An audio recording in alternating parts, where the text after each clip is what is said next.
7-year-old loan officer Richard Sinise is suing his former friend, loan officer Melissa Trekkie, for half the commission on a loan. Order. All rise. Yeah, this is case number 273 on the calendar in the matter of Sinise versus Trekkie. Parties have been sworn in, Judge. You may be seated. Folks, have a seat, please. Mr. Sinise, the defendant was a friend of yours for several years and a co-worker at a mortgage refinance company. Yes. Your lawsuit alleges that you brought in a customer to refinance his mortgage. He was a friend of yours. And then, unfortunately for you, you were violated on a parole violation and you were sent to jail. You asked the defendant if she would like to finish the loan application with the agreement that she would split the commission with you. She agreed. And you were in prison for how long? 6 months. When you got out of jail, you called her and said, "Where's my check?" And she says, "I'm not giving you your half of the check because I did all the work." That's your defense. Basically. I have a little bit more to say about it. Well, I hope not much more, madam. Let's see what we can agree upon. Okay. How long have you been working at this mortgage finance company? Approximately a year. And how much of a commission do you get when you refinance a loan? It was 60% of all of the total fees that were involved in the loan. So let's say I want to refinance a $100,000 mortgage. What would your commission be? I'd probably make about $2,500. What's your friend's name? Paul, ma'am. That's not him, is it? Yes, ma'am. Oh, good. Very good. Paul, step up, please. Sure. Paul, why did you want to refinance this loan? I was going to invest in some other property I had, and it seemed like the interest rates were right at the time. So you contacted your friend? Yeah. I mean, I knew he was in the business. He told me he had just started working there, so. You thought you'd give him the business? Absolutely. When was this? I would say probably end of October, maybe the beginning of November, we started talking about it. Of 2005? Yes, correct. And did you ultimately refinance your house? Yes, I did. Through the company that they worked for? Yes, that's right. And how much was the refinance? I don't remember the exact, but I think it was around $250 something. Mr. Sinise, how much was it? The total refinance was $235,000, ma'am. Is that correct, Ms. Trekkie? Yes, Your Honor. And what was the commission on that? I ended up making $4,660. I have to check that. $4,666.51. That was your entire commission? Yes. Now, when you found out that you were being violated, by the way, what were you violated for? Dirty urine, ma'am. Not smart. Right? Right. When you found out that you were going back to serve the rest of your term, what was your conversation with the defendant? I had called the defendant that night, and I knew she was in financial hardship, and I could have used the money as well to make my car payments while I was away. So I asked her if she would be willing to finish the loan, and we would split the commission 50-50, and she agreed to that. Okay. The loan was completed, and you got no money. Correct. Okay, Ms. Trekkie, now I'm waiting for the explanation. Okay. When this all happened, he asked me to do the loan. There was nothing done on the loan initially. He had just talked to him and said, okay, I'm going to refinance your house. So he was the rainmaker. Excuse me? You know what that means, rainmaker? No. That means he brings in the business. Because without his bringing in the business, there would have been nothing for you to share. Correct. So he didn't do anything on the loan but bring in the business. Right. Go ahead. Okay. Initially, the loan amount was supposed to be over $300,000. We went over the paperwork, the disclosures that he had printed out from when he, put the loan together. When who put the loan together? In the computer, put the loan together. You just print out paperwork. So he had done something. Okay. Right? Right. He put something in a computer. Yes, he did. That's more than I could do. Go ahead. Okay. We had gone over exactly what the loan was going to be like, and like I said, the loan amount was going to be larger because he had stated to me that he knew the value of the property, which was... All right, you thought it was going to be $300,000. It turned out to be $235,000. No, it was supposed to be about probably $50,000 more, correct. So, the loan amount. Because he wanted... Okay. Gotcha. Okay. So, I asked him where he got that figure from, because that obviously makes a difference. You got to get to a point. Okay. So, he made up the value of the property. When I found out the real value, we had to cut the original amount that we were supposed to split. We were supposed to split $9,000.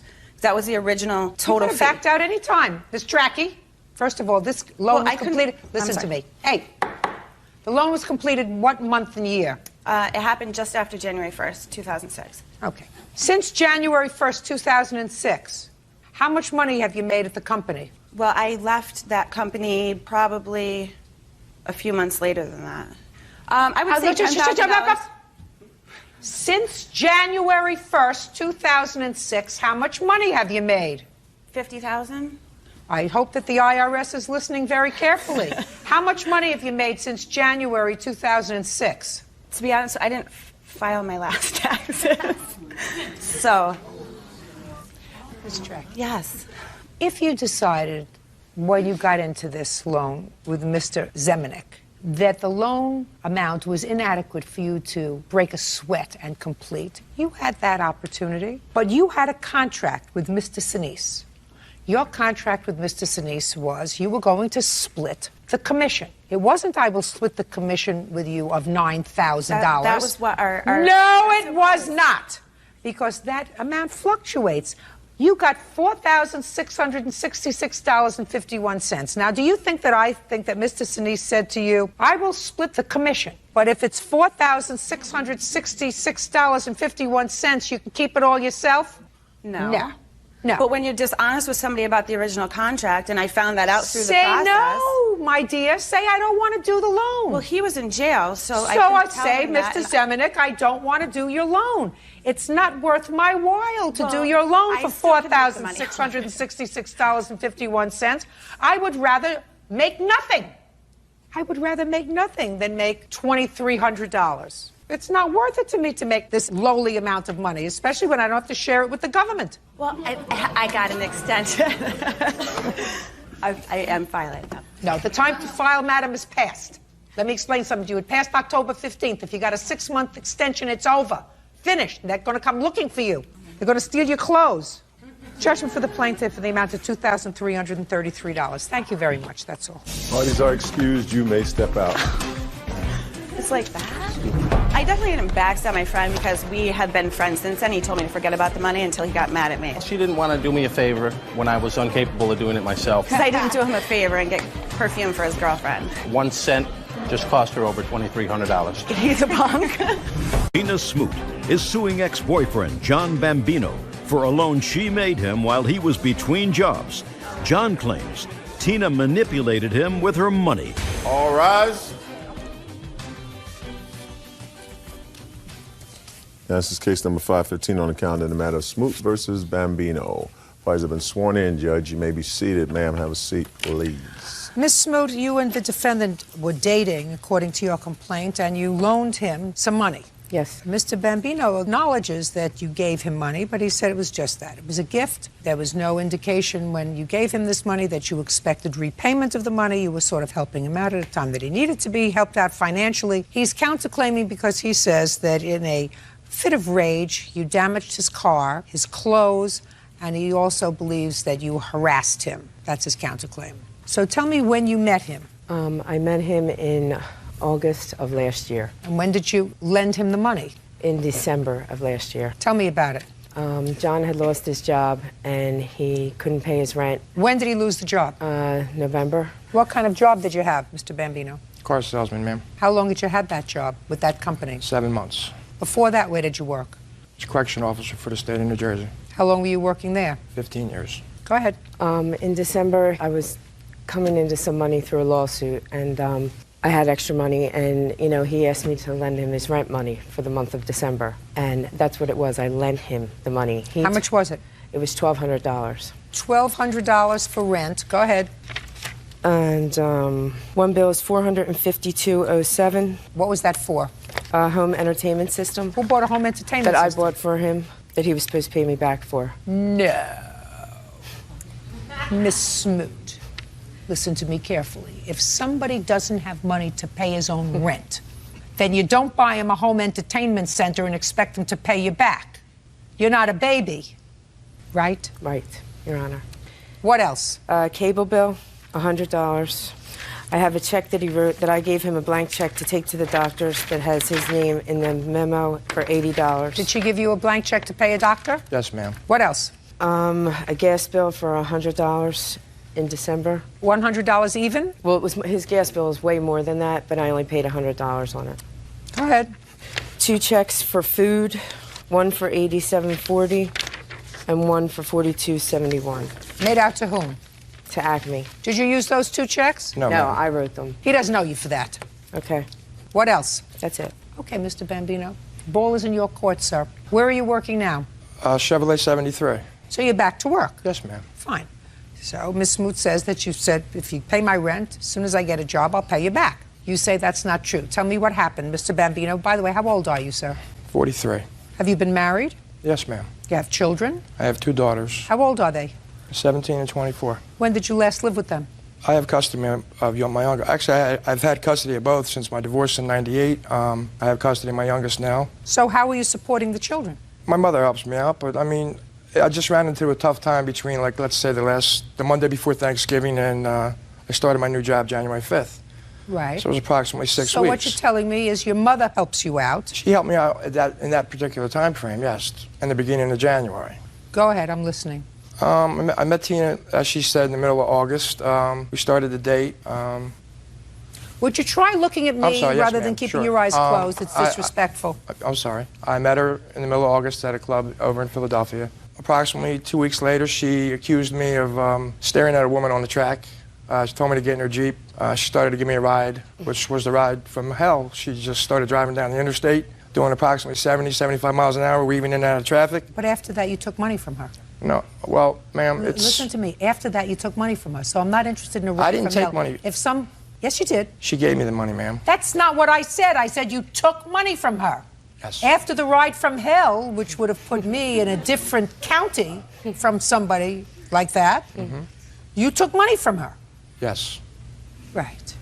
Did you think that the story you were going to tell me was going to make you a sympathetic character? Not at all. Good. Let's get to the money. Come on. Oh, well, after several pretty bizarre things that Tina pulled between September and December, I tried cutting off the relationship several times. Tina's texts me 15, 20 times a day, calls me, begs me to let her back into our relationship, start our relationship over. Is this your child? No, ma'am. She's a witness in this factor. Tina, I let back in approximately 7, 8 times between September 1st all the way up to the February 11th. She just constantly says I'm cheating on her. You want to know something? You want to tell the sad story? Go on Dr. Phil. Right. To me, I want to know. To me, I want to know about the money. The money. Tina would manipulate things and try to get me to let her back in. And after 3 or 4 weeks of constant texting me every day and please begging me to let her come back and start the relationship over, I did it several times. Tina... Bambino, listen to me carefully. Get to the money. I am? In December, she may be desperate and she may find something about you attractive. Mr. Bambino, I do not. I know that. You are 43 years old. You look every day of it. I know. And then some. And Mr. Bambino, and then some. I have children who are 43 years old, sir. That's not you. That's the first thing. Second thing is, let's get to the money in December. Excuse me, you date him? No. Perfect. Get to the money. All right, I let Tina come back over in early December. She laid $1,200 on my couch and said, pay your bills with this. I don't care when you give it back to me, just pay your bills. She insisted. I did pay. I paid my rent with it, of course.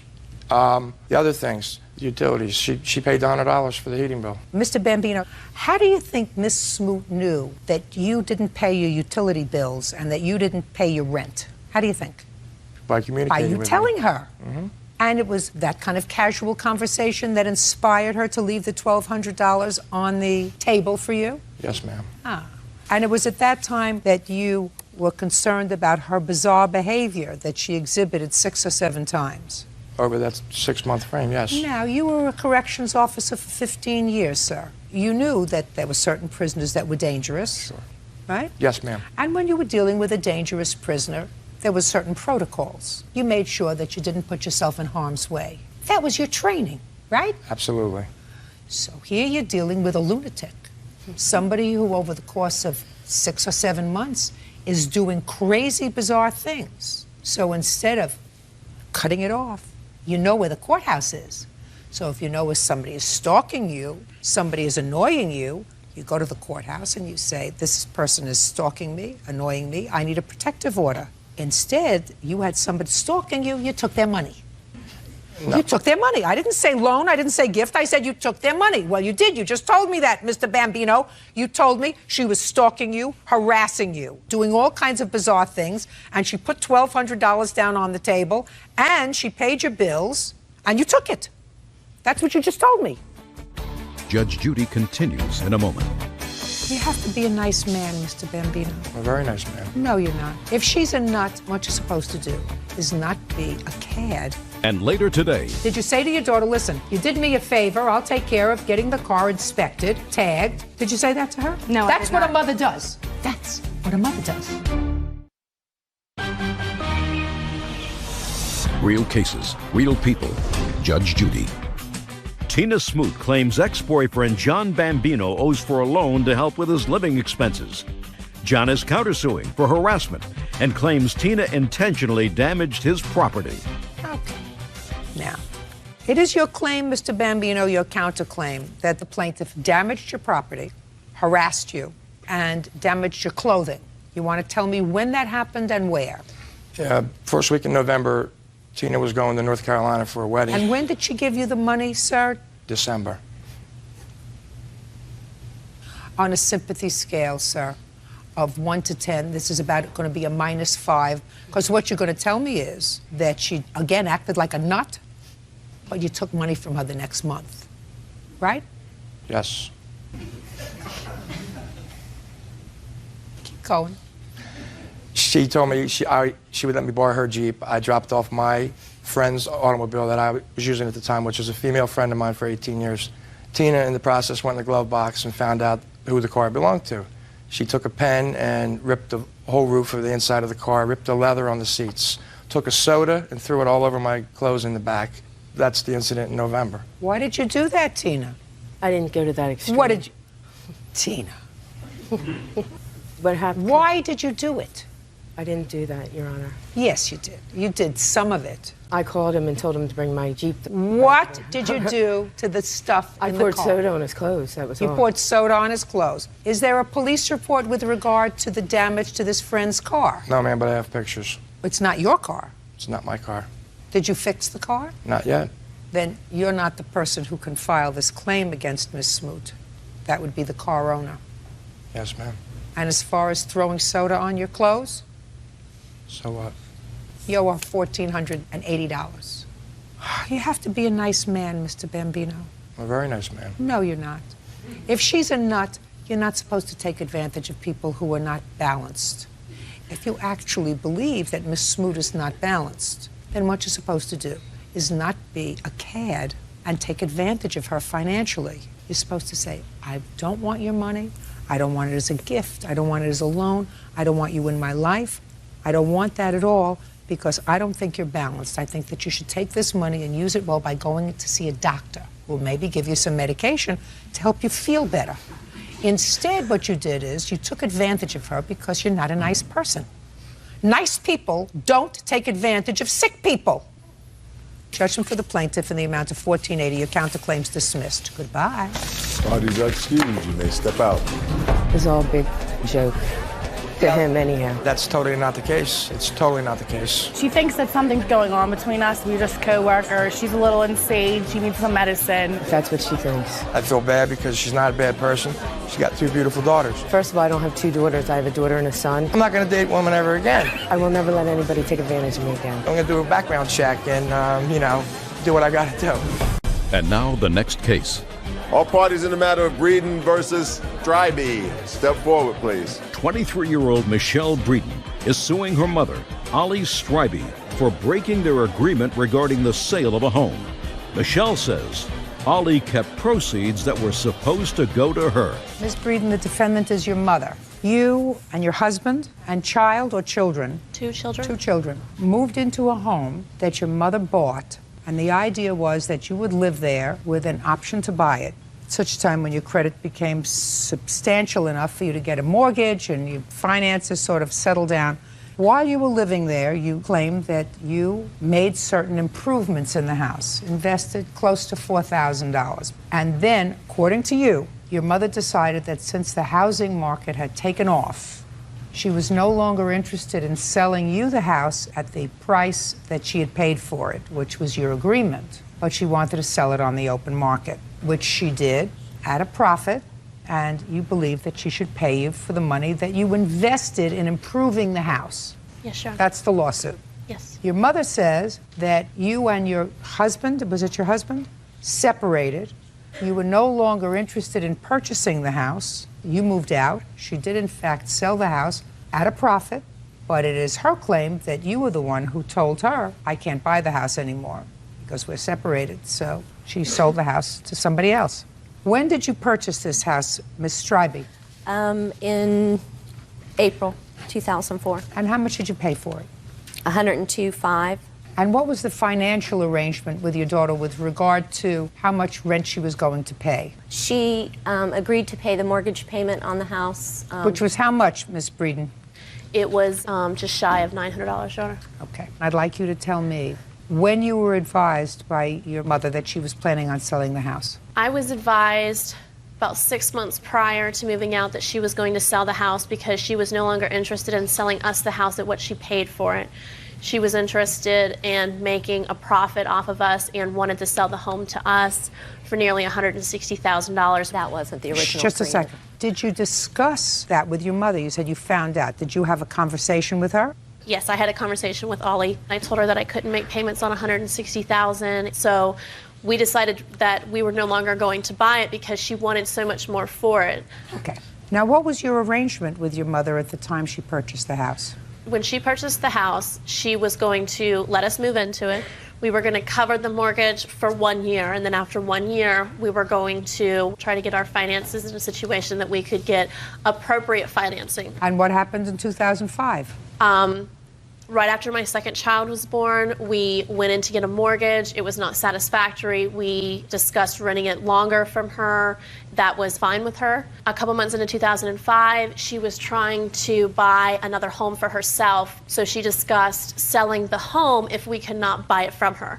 I said, well, we've already put nearly $4,000 worth of our own money into it, and if you sold it, I would at least like to get that money back out of it to use as a down payment if we chose to move somewhere else. That was fine with her. We moved out the end of February, and she put the house on the market in March. It took her till November 1st to sell the home. Gotcha. When she sold the home, I came to her halfway through November, and she said something about she didn't want to discuss it through the holidays, so I came back to her at the beginning of January of 2007.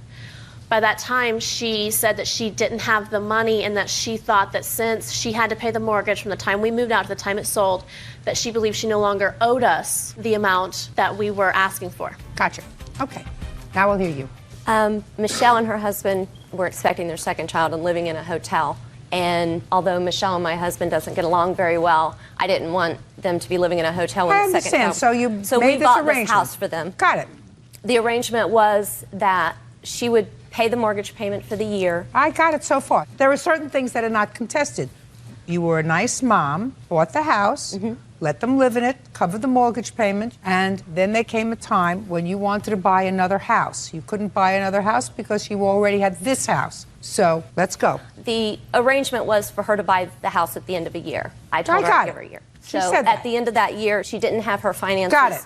fixed. Got it. That's what you said. So her husband had moved out. She said that she couldn't afford to make the payments anymore with him paying for someplace else to live, and that she was fine with me going ahead and putting the house on the market, and that they would move out. Our original agreement for the year was at the end of the year, if I sold her the house, I would credit her how much she's paid for the mortgage, so that would cover her 10% down she needed to buy it herself. I'm talking about the $3,900 that your daughter says you discussed at the time she moved out, that she had invested in improving the house, and that you had said to her, the time when the house is sold, I'll give that back to you. I don't remember that conversation, not when she was moving out. I only discussed with her when we first bought the house that any improvements she made in the house at that time, if she didn't buy the house, I would pay her back for it at the end of the year. Oh, fine. So that discussion was had.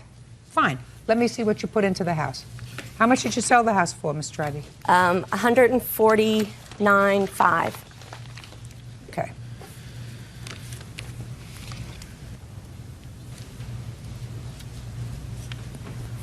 What did you tile? We tiled about 1,000 square feet, the kitchen, the living room, the dining room, both bathrooms, and a hallway. The only thing in the house that wasn't tiled was the 3 bedrooms. She bought the tile and I put it down. It's fine. You got the profit. How much did you clear, Miss Strybey? Altogether, we probably made about $20,000 off the house. Okay. And I did give her, during this period when we were selling the house, they had repossessed her van and she had no transportation. So I signed over my 2000 Jeep Grand Cherokee to her. That agreement for that Jeep has nothing at all to do with the home. My first child, I gave up to adoption within this period of time. And I was going to give it to a couple that was in Miami that I did not know.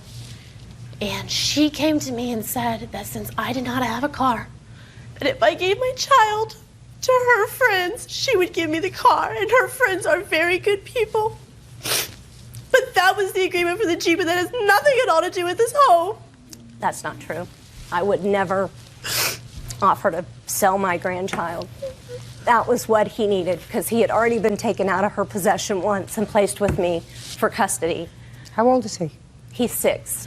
He's 2 weeks younger than my 6-year-old. I have a 6-year-old as well. And during this period, which is why the husband moved out, is because he was taken away from them and put in my custody. This still has nothing to do with the house, Your Honor. It did, and that was the point where she couldn't afford to make the payments anymore. Where is your husband now? My husband right now is in Cocoa, Florida. Do you live with him? No, I do not. Who do you live with? I live with 2 roommates, and I cover 1/3 of the rent. My friend Lisa and her husband cover 1/3 of the rent, and then my brother-in-law and his wife cover the other 1/3 of the rent. Are you still married? Yes, I am, Your Honor. This arrangement just happened within the last few weeks because her husband's been in jail. At the time that you were living in this house, who was working, you or your husband? My husband was working, and I owned my own business. What kind of business? It was a children's consignment shop. That I helped her open. So you were both working? Yes. So whatever money you invested in the house, you would only be entitled to half of this. Is that right? The other half would be your husband's? Yes, Your Honor, if you want to look, yes, that would be correct. Okay. Do you think your mother has been reasonable or unreasonable with you? I think my mother has been selfish and incapable of being a mother. In the relatively short time, Ms. Strybey, that I have to spend with you, I'm never going to be able to figure out the pathology of your family. Mm-hmm. But it clearly seems to me that your daughter, whether rightfully or wrongfully, labors under the assumption that you had an agreement, which I find to be potentially a valid agreement, that whatever improvements they put into the house that might inure to your benefit when you sold the house, you would reimburse her for if the house wasn't sold to them. That's a reasonable expectation. And truth is, you sold the house for a profit. And if it were me, I would have said, you know what? She's not in great shape. Let me give her what she put into it and let her move on. That's what I would have done. I did offer, when she started looking for another home right away, I went out with her, and I was more than willing to help her find another home. And if she at some point in the future, you know, was going to buy one, her father and I had already discussed, you know, we would each pay half the deposit. I've given her lots of money.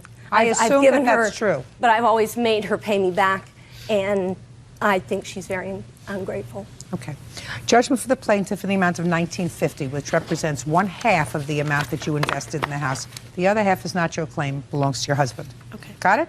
Good. Thank you. That's all. Parties are excused. You may step out. I've been given a mother who's incapable of loving me, yet comes off as trying to be this star person, and she's not. Michelle has a lot of anger issues over me divorcing her father when her and her brother were young. She wouldn't have been able to sell that house for what she did if we had made the improvements to it. I've helped her with every apartment, every bill, every vehicle. She claimed that she didn't have the money to give me back that we put into the home, but then she instead, that same exact month, went out and dropped $5,000 on a jacuzzi, another $5,000 on breast augmentation. So that apparently ranks higher in the scheme of her life than her daughter. I don't think I owe her any explanation for what we do with our finances. Maybe a last chance effort of getting some type of recognition from her. I understand where she's coming from. I've forgiven her over a course of a lifetime for the things that she's done, but I would have to be very stupid to accept her back into my life. And now the next case. All parties in the matter of Paradeza versus McQuay Jackson, step forward, please. 18-year-old Jenny Paradeza is suing schoolmates Samuel and Stephen McQuay and their mother, Evelyn Jackson. Jenny claims the boys stole her school backpack. You can sit down. Thank you. Miss Paradeza, Yes, Your Honor.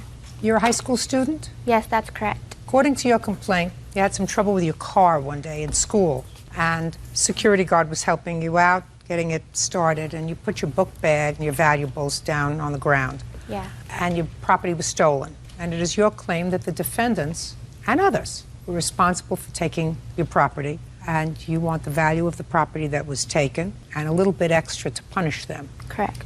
The defendants, while they acknowledge that they were there, say that they didn't take the property and they're not responsible. When was your property taken?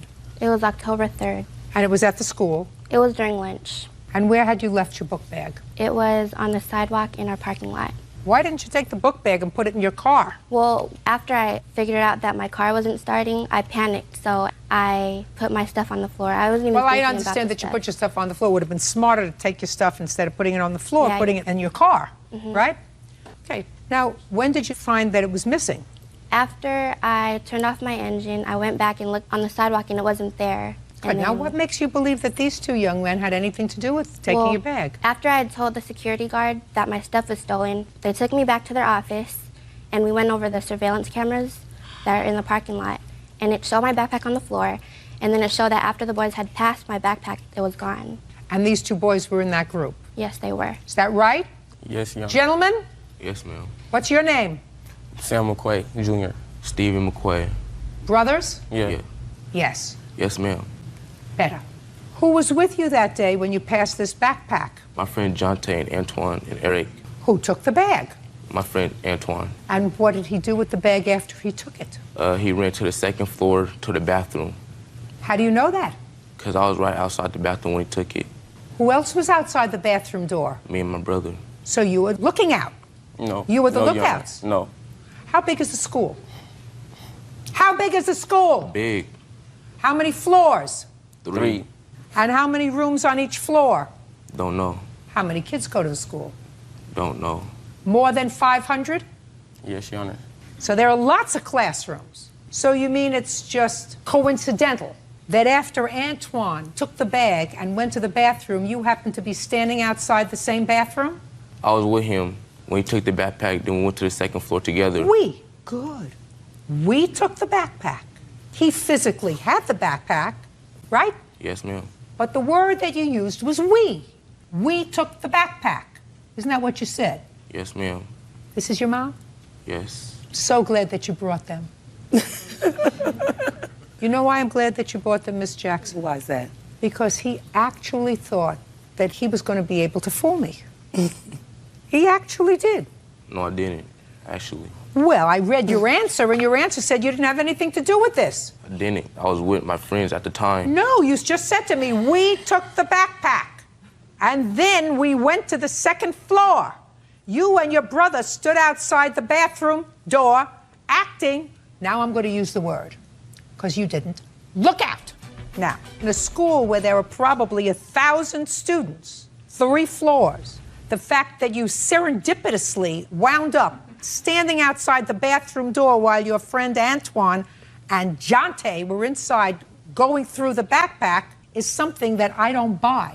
It wasn't an accident that you were outside the bathroom making sure nobody was coming in while they were rummaging through her backpack. It was an on purpose. So it doesn't make any difference who it was that actually had their hand on the backpack. You were all involved in taking it and making sure that the rightful owner didn't get it back. That's what it means when you act as a lookout. We weren't a lookout, Your Honor. We was No. talking to some friends. We weren't looking out. We didn't have Just nothing, talking to some friends outside the same bathroom where Antoine was going through the backpack. because that's where they were. Just listen to my statement, sir. Just coincidentally, you went from the street where Antoine took the backpack, followed him to the bathroom. He went into the bathroom to check out the backpack. and you were standing outside talking to some friends. It would seem to me if you had nothing to do with this taking of the backpack, you would want to get as far away from Antoine as possible. And that's exactly why we went to the gym. No, your brother just told me you were standing outside the bathroom. After we were standing at the bathroom for a minute, we went to the gym. And then they left out and went to the lunchroom. How do you know they left and went to the lunchroom? Because we seen them that day, just after that day. No. Let's see what you say here. Let's see what you say here. Sam. Who's Sam? That's me. That would be you. I followed the guys all the way up to the second floor hallway. The other kids took the bag in the bathroom. My brother and I stayed in the hall near the bathroom only because we ran into a friend. The kids came out of the bathroom with an identification card and the backpack and threw it in the trash. No one had any money. That's not, we just stayed there and then we went out and we didn't see them come out of the bathroom. We just found out about it in the lunchroom. You say, Sam, that you saw them come out of the bathroom with an identification card and the backpack and threw it in the trash. Were you lying here? Nope, Your Honor. Oh, okay. Well, that's a little different story than you just told me, young man.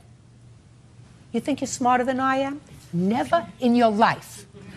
Never in your life. If you live to be 104, will you be smarter than I am this day? I will. Maybe so, Your Honor. You will? Yeah. Maybe so. Never happen. Never. How would you know? Because you're there and I'm here. That's how I know. That's what you think.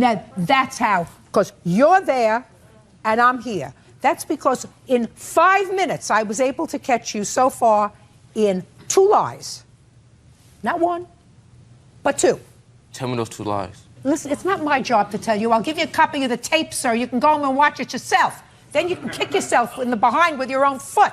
You're responsible, just as if you took the backpack. Okay. You are responsible for standing outside that bathroom and acting as a lookout while your friends rummaged through it. And if they had come up with a whole bunch of money, they would have given you some of it. The point is, Your Honor, we didn't take nothing. I'm not speaking to you.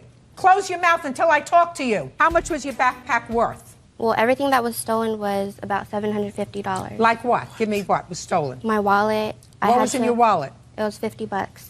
Okay. I had to replace all my IDs. I had gift cards in there, my earpiece, and a calculator. There was no earpiece in there, ma'am. I love it. I love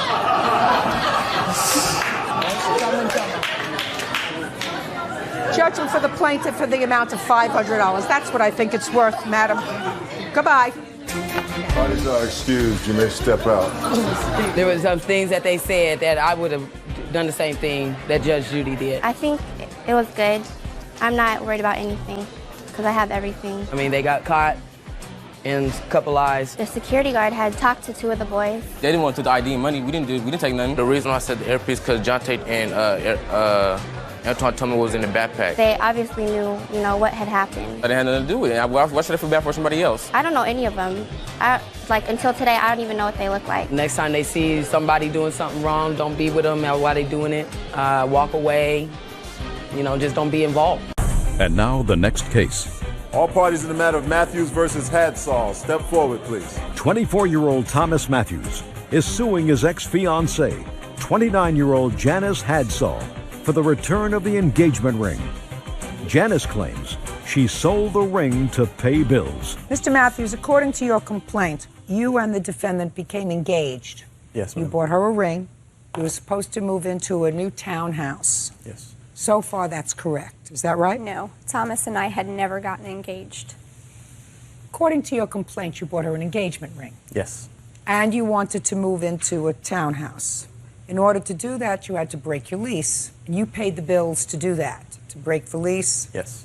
So that you could move into this new townhouse together. Yes. After you paid those bills, you found out that Miss Hadsall was sort of friendly with her ex-husband again. Are you now living in the townhouse, sir? Yes. And is living in the townhouse with the ex-husband, which was facilitated through your paying the bills to get her out of her old lease. Correct. That's so not you true. want 2 things. You want the engagement ring back, and you want the bills that you paid. Yes. Let's talk about the ring first. Okay. Do you have it? No, I don't. Where is it? Well, when Thomas and I was supposed to move in the townhome, he agreed to help me with the bills and the utilities and stuff like that. When he and I had split up or broken up, that I had to sell not only that ring, but some other items that I had for I don't believe my you. bills. I think you're a liar. I think you just didn't bring it because you didn't want to give it to me. That's what I think. How much was the ring? $2,069.56. Describe it to me. It was white gold. I believe it was 1.5 carats. You have the bill for it? Yes.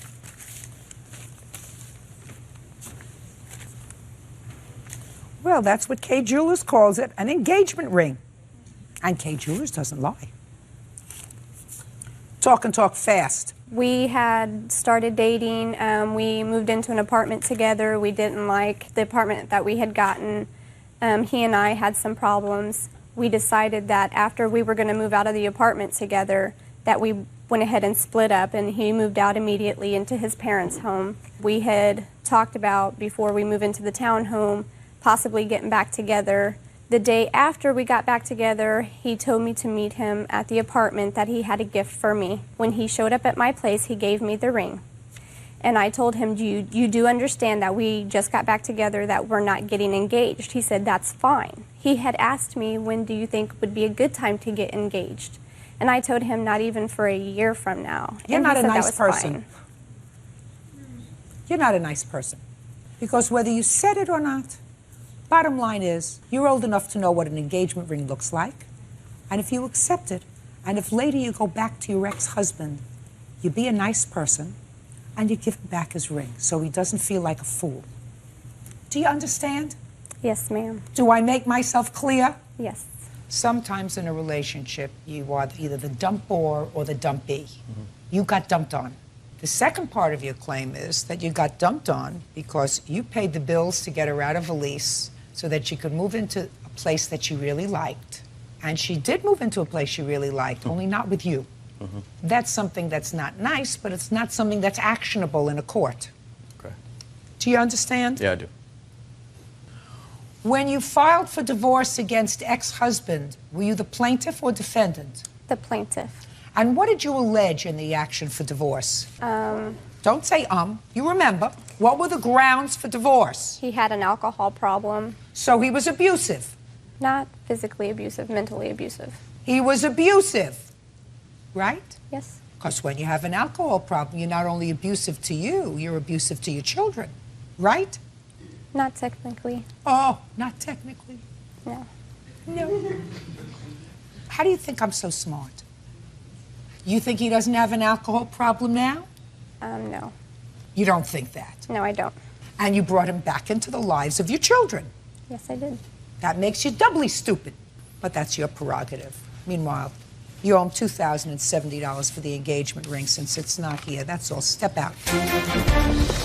Parties are excused. You may step out. I think she was not very understanding at all. I just wanted to get my stuff back and be done with her. Thomas had to buy people's love and affection. I don't need to buy affection. I have a lot of people who love me and a lot of friends. This is his way of getting back at me. It's been the best thing that's ever happened to me. Being done with her and moving on with my life. Bail bondsman Aaron McAllister is suing former client Elena Zadevich for unpaid bail money. Elena says Aaron was supposed to let her work off the bond. Order, all rise.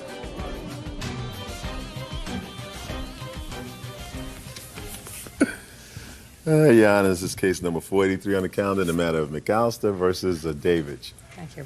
Parties have been sworn in, Your Honor. You may be seated. What were you arrested for, Mr. Davidge? I was arrested on false charges of domestic violence that my ex filed against me. I didn't ask you whether they were true or not true. I asked, what were you arrested for? I was arrested on allegations of domestic violence. Was it the first time you were arrested? Yes. Look at me. Was Yes. it the first time you were arrested? The answer is either yes or no. No. Better. When was the first time you were arrested? Several years ago. Having nothing to do with domestic violence. Has something to do with domestic violence. So you have 2 arrests for domestic violence? That's correct. Was it the same complainant in each case? Different. Different. Okay. You are a bail bondsman? Yes, Your Honor. It is your claim that you received a call from the defendant in jail. You responded. You bailed her out of jail. At her request, she promised to pay for the bond. She did not. You want your money. Yes. Defendant says you're a sleazy bail bondsman and she's not paying you. Correct. When did you receive the call? Sometime in the middle of the night from the county jail. What night? I'm not Karnak. What night would I'm you sorry. like to tell me it is? July the 15th. In the middle of the night. You were home? Correct. In bed. How did you get his number? It was posted on the wall in the county jail. You have your home number posted in the wall in county jail? No, ma'am. It's an office number that forwards to my cell phone in the evening and weekends. I see. I wouldn't think that you'd want your house phone No. to have a number. Okay. What did the defendant say to you when she called? That she was in jail and she had to get out. She had to get to work the next morning. If she didn't get out, she would lose her job. What kind of job do you have? I'm an executive assistant. For whom? For a small media startup. How long have you had that job? Close to a year. 10 months? Something like that. Where did you work before? I was managing a medical spa. Where? Walnut Creek, California. Okay. Have any family here? Just my 2 children. How old are they? 6 and 2. They live with you? Part-time. Who do they live with the other part of the time? Well, my son lives with his dad, and my daughter part-time lives with her paternal family. Maternal or paternal? Paternal. Paternal. So the father's family, father's parents with her grandparents? No, his brother and his family, they live very close by, about 10-minute drive from where I live, and she's there a lot because I work full-time. Okay. So you had to get to work at the media startup company when you called him? Correct. Did you tell him that you were going to take care of paying his bail? What happened was I told him that I didn't have any money. No. When you called him on the phone from jail, you told him I don't have any money? Correct. Is that right? No. Of course not. Right. I wouldn't. Of course not, because if you tell you, please bail me out of jail, but I don't have any money, and he doesn't know you from a hole in the wall, he's not getting out of his warm bed in the middle of the night. Madam. Well, he did. No. He did. The question was, did you tell him that you didn't have any money? Yes, I did. He says you didn't, and I'm saying I believe him that at that time you didn't tell him I have no money. Because if he's in business and he gets a call from a stranger, you are a stranger, right? Correct. That I want you to get up out of bed, drive over to the jail and bail me out. But by the way, I have no money. He'd say, call somebody else. That's exactly what I said. All right. I don't believe you. Go ahead. We discussed that she had a CD, and the CD was maturing within the next 30 days, and that there would be ample That she would money. have money. Correct. In the CD to pay me out of the proceeds of the CD. And she didn't want to cash it in early because she didn't want to pay the penalty. I agreed to those terms within 30 days that she would use the CD. Was this on the telephone? That was on the telephone. Okay. Because you did ask her the question about money. Correct. And when you said, do you have money, what did she say? I have a CD. Okay. So, did you tell her how much the bail would be? Correct. 10%, $5,000. Because she had $50,000 bail? Correct. That's a high bail for domestic violence. It is. Do you know why it was so high? That's per the schedule in that county. That's always $50,000 for a felony charge. It was a felony. Yes. Okay, go ahead. So we get her out. We memorialize our agreement in writing. She Can I signs see it, a please? bail contract and the agreement to pay. Can I see it, please? Okay, so you signed an agreement to pay him the $5,000. I had no choice. He made me sign it. But Madam, listen to me very carefully, madam. You have a choice. Your choice is to stay in jail until the matter on which you were arrested for is tried. That's your choice. You chose. We had a different agreement. No. This is your agreement. This in here is your agreement, in the four corners of this agreement. And what I asked you was, did you sign this agreement? And the answer is either yes or no. Not yes, I was forced to sign it. I did sign that agreement, but aside from that, there was an oral agreement that took place between me and Mr. McAllister. I'll get to you in a minute. Okay. Go ahead. Once the agreement's signed, I get her out of jail. She says, now what do? I live 30 minutes from here. I agreed to give her a ride. She's worried about getting to work, so I give her a ride. And it's about 30 minutes away. So during that time, she tells me the entire story about the arrest, and I attempt to be understanding that, she was arrested, and I'm sorry, and that's a bad thing, and you're dealing with a breakup, and, how she caught her boyfriend with his new girlfriend laying on the couch that she paid for or she picked out. And the entire time in the car, Would you look at me when you're telling me this story, Mr. McAllister? Look at me. Don't look down there. Sorry. The entire time in the car, she says, I'm not a stalker, I'm not a stalker. I go, okay, sorry, you're not a stalker. No problem. Okay, I'll get you to your vehicle. Well, the vehicle's parked 3 blocks away from the house where she was living or where she was arrested. So there's obviously something going on there. Anyway, I get her out, she signs the agreement, and she refuses to pay me. Just a second. When did she sign the agreement? Immediately upon release from the county jail. Okay. And then you drove her to her car. Correct. And you dropped her off at her car. Yes. And she never paid you. Right. I made When repeated for the first time did you contact her with regard to payment? Well, within 10 days, we sent her an invoice, just a reminder of the payment terms, and sent her 4 or 5 subsequent invoices that went answered with these rambling letters talking about... Do you have a copy of the letters? I do. Can I see them, please?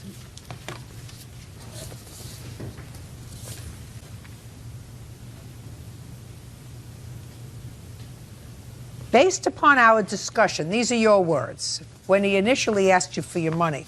Based upon our discussion, it was my understanding that we would discuss my opportunity to provide some type of service to you and your business in lieu of paying you $5,000 for a relatively risk-free, as you put it, bond. I am still awaiting the opportunity to make good on my offer to work for your company.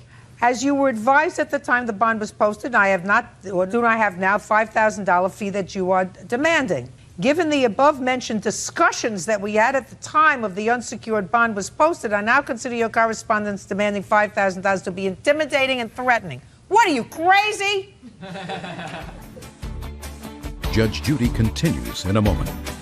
On the way to my vehicle, he makes comments about my physical appearance, and he says, a pretty woman like you, maybe we can work something out. And later today... What's wrong with you? Don't you have any pride at all? Yes, ma'am. Where is it? Show me. Where is it? I left it at the house. Right. Real cases, real people. Judge Judy.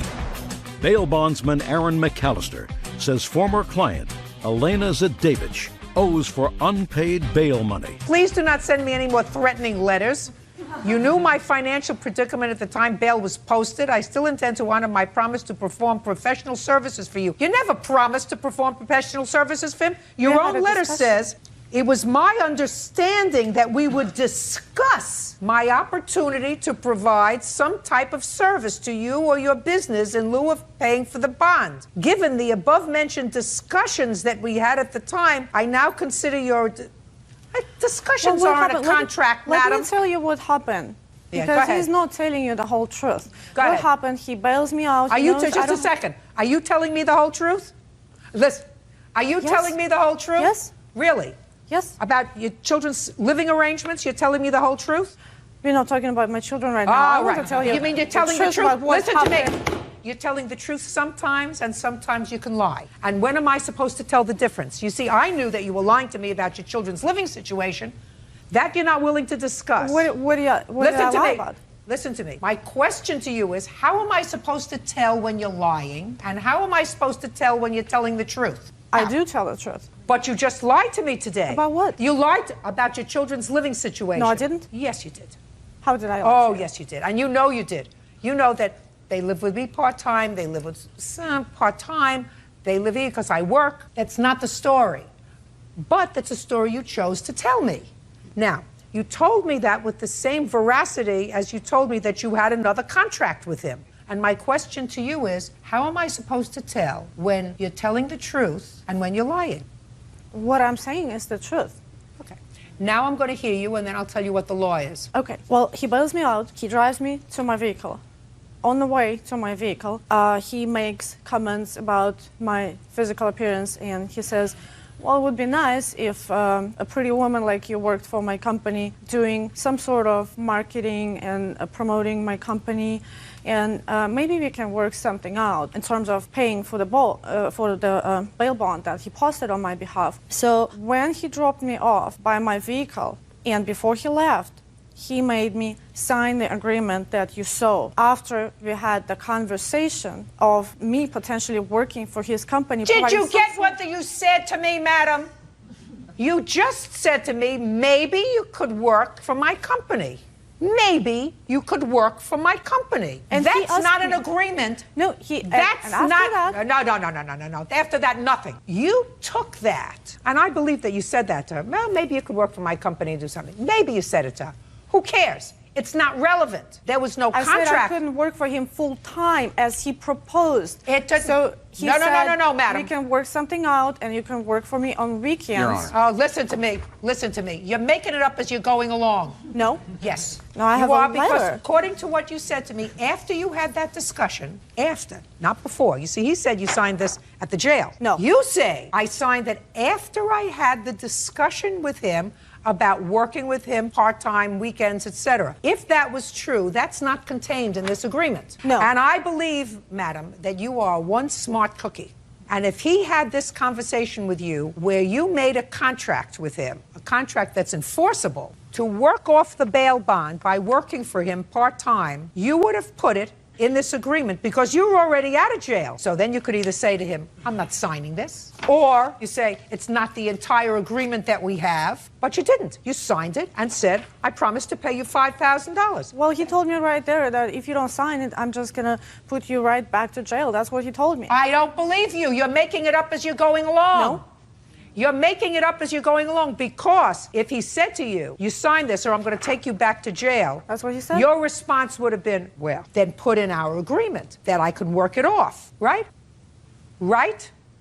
I was very stressed. Oh, listen, it's not the first time you were arrested. Signing. That's why I asked you the question before. And It's not the first time. It's probably not the second time that you were arrested. So pay him his money. You owe him his money. Don't be a con artist. Judgment for the plaintiff in the amount of $5,000. That's all. Parties are excused. You may step out.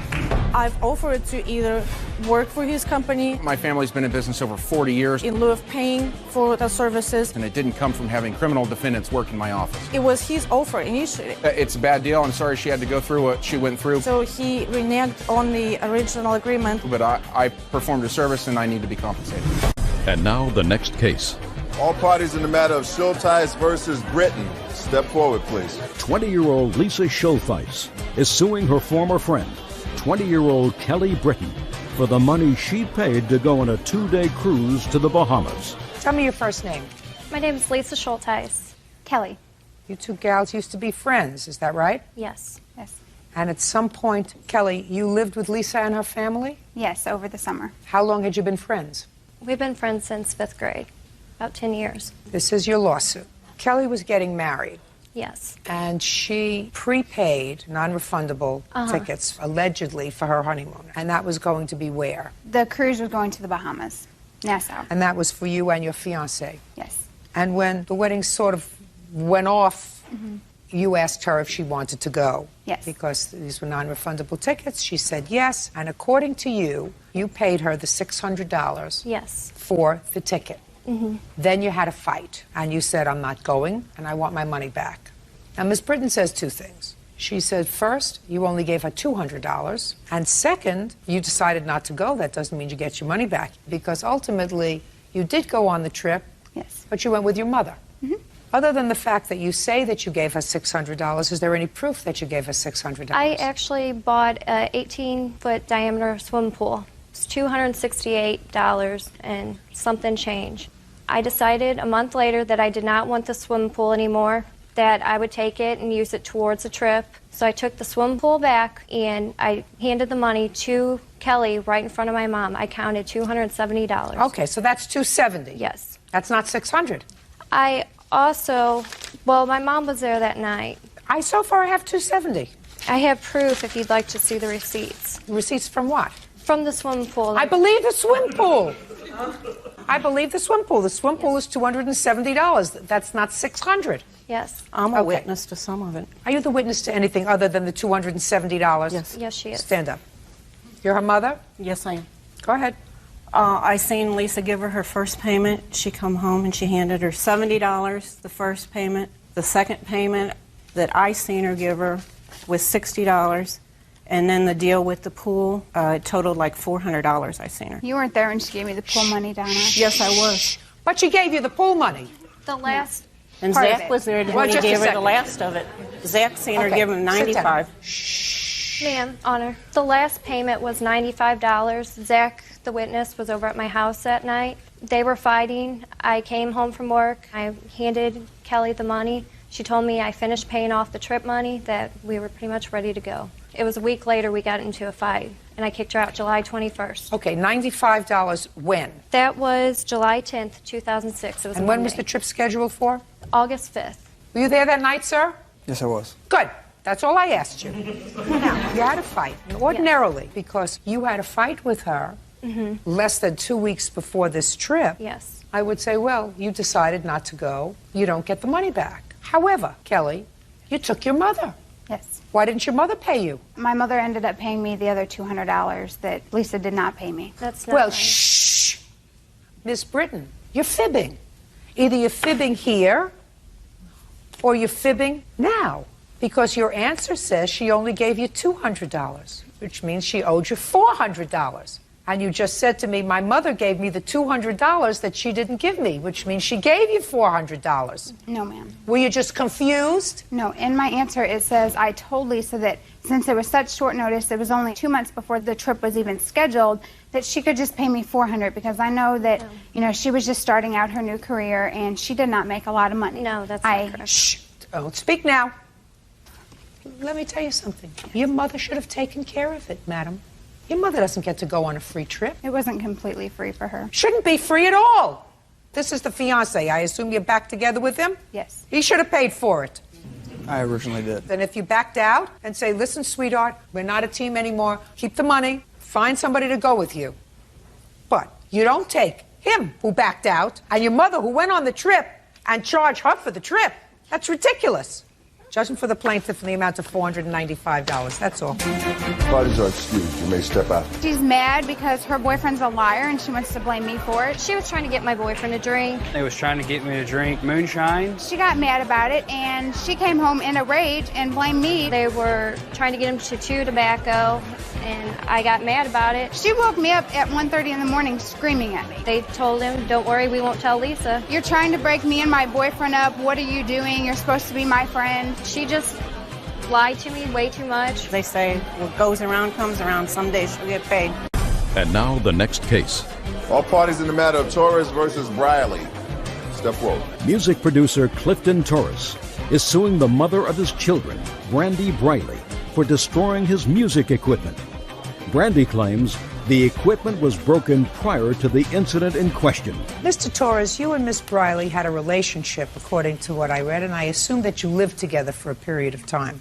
It is your claim that a year ago she ruined some of your musical equipment. You want her to pay so that you can purchase new equipment. That's correct. Miss Briley said that while the equipment that you are complaining about was in fact tossed over during this altercation, the altercation occurred because you pushed her and the equipment wasn't working so well to begin with. I have a few questions. You have children? Yes, 2. Are they your children together? Yes. How old are they? 2 and 5. Who do they live with? They live with me. And how long have they lived with you? Alone? Alone? Without the defendant? I guess approximately a year, maybe a little less. Did they live with you, Mr. Torres, pursuant to a court order? Yes. Was there a contested custody proceeding? No. Ms. Briley agreed for you to care for the children. Correct. Now tell me the date of this incident with your music equipment, please. It was November 21st, and I came home from work. It was 5:30. What kind of work were you doing? At the time, I was working at a construction warehouse. Could you keep your voice up, Mr. Torres? I was working at a construction warehouse, and I came home at like about 5:30, and we had gotten into an argument. About what? Just about living arrangements, personal stuff, you know. We just had a lot of, disagreements about things. Okay. And the verbal argument turned kind of physical, pushing and shoving and whatnot. And as I left to leave, that's when the equipment was damaged. As I turned, because I was just trying to leave. As I turned to leave, I heard a smash on the floor. I turned around, and my equipment was on the floor, destroyed. But it did not fall as a result of the altercation. No, it happened after the altercation. It happened when Directly you were exiting. after. As I'm trying to leave, that's when it happened. All right, Miss Briley, tell me about it. Basically, he came home, we got in a disagreement. You remember what the disagreement was about? Our living arrangements and personal problems. What does that mean? We were just disagreeing on lots of different things. Like, for the most part, it was our living arrangements. But as he pushes me back because he doesn't want to listen to what I have to say. Well, he's coming home from work. You're home all day. Is yes, that right? Yes. You're home all day with 2 children. Yes. 2 very small children, yes. right? Did you ever have any drug or alcohol problem? No. Never? No. You hesitated for a moment. Well, I have drank before, but I've never had a problem with it. Okay, go ahead. Well, he pushes me back. I go to get my balance on the stand where the NPC equipment was, and it goes to slide off. And I did help it go to the ground. Like, I didn't try and catch it or anything, but my main argument is it was already broken before any of that ever happened. Tell me about it already being broken before. Well, as you know, I stay at home every day, so I did all the cleaning, and it had been in the box for a period of time. And I know he said he wasn't using it for a while, so I would assume it wasn't working. Well, you can't make any assumptions, so you don't know that it wasn't working. From what I understood from him, it wasn't. Did you ever tell her the equipment wasn't working? No, I have a picture of the equipment. It actually, it was actually in the box. I have a picture of the box. Can I see it, please? It's basically a computer. So what she's telling me, sir, is that she actually did break the equipment, because that's what she said in so many words. She said, well, it started to fall and I sort of helped it. What kind of work do you do, Miss Briley? I work with the developmentally disabled at a day treatment program. How much money do you earn? Is that relevant? Yes. Anything I ask is relevant.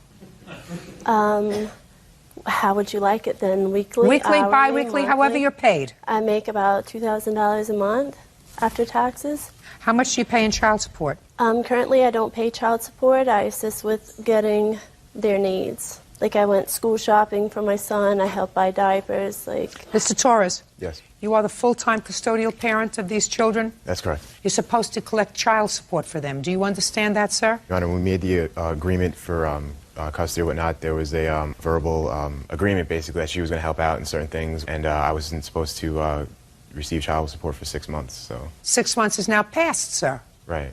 It was a couple months before we got into court, before we made that agreement, and it's been almost 6 months since then, so it hasn't been exactly 6 months. Well, what I'm telling you, Mr. Torres, is it is not your right to have a support order fixed for your children. Right. It is the children's right to have a child support order fixed for them. Right. Support order. I'm in the process. I go back on the 28th. We go back to court, so... Fine. Do you have a bill for this equipment, sir? Yes, I do. May I see it, please? I actually have I'll just give this all to you. I have a police report, and I have... I don't have the receipt, because it was purchased in about 2001. I do have an ad for the same exact equipment. It's pretty much almost exactly identical. Let me see it. You'll be able to see that for yourself. I brought it to get looked at a shop, and they basically rendered it, irreparable, because the motherboard, the internal CPU board is cracked due to the fall. Did you get a protective order, Mr. Torres? I had one at one time, but it was disengaged. Was it as a result of this? No, it was something that happened prior to, before that. How much did you pay for the equipment, sir? $2,400. Well, you can replace it for $1,700, correct? That's correct. That's not exactly the identical model, because May not be, but it's also 5 years ago. I understand. Judgment for the plaintiff in the amount of $1,700. That's all. Step out. What is our excuse? You must step out. I think she did the best job she could. I think it was a fair decision. Well, I think we'll be pretty civil. I'm going to be able to, purchase my equipment that gets me back on track, so I'm on track, constituents for life. And now the next case. All parties in the matter of Young versus Young.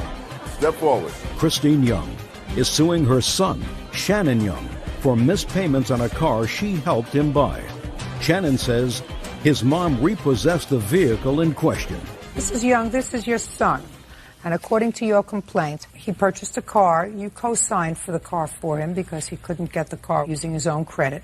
There came a time he stopped making the car payments. You were forced to assume the car payments. Ultimately, you repossessed the car, took it back from him. Your former husband, his father, took over the car at some point. You want your son to be responsible for the car payments that you made between the time he stopped making the payments and the time your former husband took over making the payments. First, tell me, Ms. Young, when the car was purchased. It was March of 2003. What kind of car was it? A 1909 Subaru Forester. And it was in your name, sir? Yes. What's your first name? My first name is Shannon. And Shannon, you are married? Yes. And you have children? Yes, ma'am. How many? I have 2 children. Your mother co-signed for the car? Yes. And you made payments from March of 2003 up until when, sir? The first payment she made was $116.05. Why? I didn't have the money to pay it. Did you call her and let her know that you weren't making the payments? She was informed, yes. No, that's not my question. I did let her know that if she was able to make the payment, I was sorry that she did have to make the payment, but she would be reimbursed for whatever payments that she would be making. So did you reimburse her? No, she took the car before I could do that. You say in your answer that you and your mother had an argument. Yes. During a summer. Was it the summer of 2005 or 2006? It's not so hard, sir. We're in 2006 right now. Yeah. Was it last month or the month before? It's just that we're always arguing about stuff. No, this was the argument where you and your wife decided, according to you, that she wasn't going to see her grandchildren anymore. 2005. So after you had this argument with her and you decided she wasn't going to see her grandchildren anymore, she still made car payments for you. Yes. Right? Yes, ma'am. Even though you weren't letting us see her grandchildren. She was not coming by to see the grandchildren. She was there for Halloween. Thanksgiving came and went. She didn't call. Just a second. I don't ask whether she called. I'm reading your answer, Yes, sir. yes. Your answer said, as a result of an argument that took place last summer, it ended with my wife and I deciding that she was not to see our children, her grandchildren. That is correct. And all I'm saying to you is after you told her, don't tell me what she didn't do, you told her that she couldn't see her grandchildren, she still made car payments for you. That is correct. Why do you think she did that? She's a co-signer on the car. She didn't take the car away in January. She could have. Yeah, she could have. When did she take the car away? I want to say April. She didn't take the car away in February, sir. You didn't make a car payment. No, I did not. She didn't take the car away in March. No. So this lady who co-signed the car because you didn't have reasonable enough credit. You were old enough to make babies, but you weren't old enough to have enough credit to buy a car on your own. So she had to co-sign for you. She had to make payments for you when you couldn't make the payments. Then you had an argument with her. You told her she couldn't see her grandchildren. She continued to make payments on the car for you and didn't take it away. I just want to get the timeline straight. Shannon. Yes. Must have been a really important argument that you and your wife decided she wasn't going to see her grandchildren anymore. Yes. You want to tell me about it? Why we wouldn't let her see the grandchildren anymore? Yeah. She's doing her best effort to involve herself with the grandchildren. She doesn't like my wife, and so she loves the grandchildren because they're her grandchildren. Now, for example, when my first son was born, I called her up from the hospital. And How long ago was this, sir? This was 5 years ago. I'm not interested in 5 years ago. Tell me what happened in the summer of 2005. Well, she called me up asking when I would be able to make a payment for her. She asked me if I would be able to have the payment for her on Friday. I said, no, I will not be able to have it for you on Friday. I said, I'll have it for you on Wednesday. She said, well, can you have it on Tuesday? No, I cannot have it on Tuesday. I can have it for you on Wednesday because that's when I'm getting paid. And then she started asking me if I loved her or not. And I said, yes, I do love her. And then she started crying to me. And I said, you know what? You don't need to start crying. And then she says, I am making your car payments for you because you're my son and my grandkids need something to drive around on. But it's not the car payment that is upsetting me, Shannon. She says, I know I'll get the money back from you. What's really bothering me is that I have been making your brother's payments on his carpet cleaning machine, and I have made a couple payments on your brother's Mustang. And I said, that's great that you did do that, and I'm sorry that you had to make my car payment, and so it's compounding everything for you, as she did have to make the payments for her 3 sons. But I did let her know that I would pay her back for all the payments that she paid me. So far, I'm not hearing why she can't see her grandchildren. Because she asked me if she could come pick the grandkids up on Monday. I said, that's fine with me, but it's really not up to me. It's a decision that me and the children's mother need to make, my wife, Elizabeth. Elizabeth didn't think it was such a good idea at that time for her to see the grandchildren. Why? It's my wife's decision. She didn't think it was a good idea. Just a second. Your Honor, may I say something? Don't say anything. Why wouldn't you put your wife in her place, sir, is my question to you. How long are you married? I've been married for about 5 years. You know what the divorce rate is in this country? I don't keep track of this. 52%. That means there's a better than 50-50 chance that 5 years from now you'll be married to somebody else. You know how many mothers you have? Oh, one. You know how many mothers you're going to have in 5 years? One. You know how many mothers you're going to have in 20 years? One.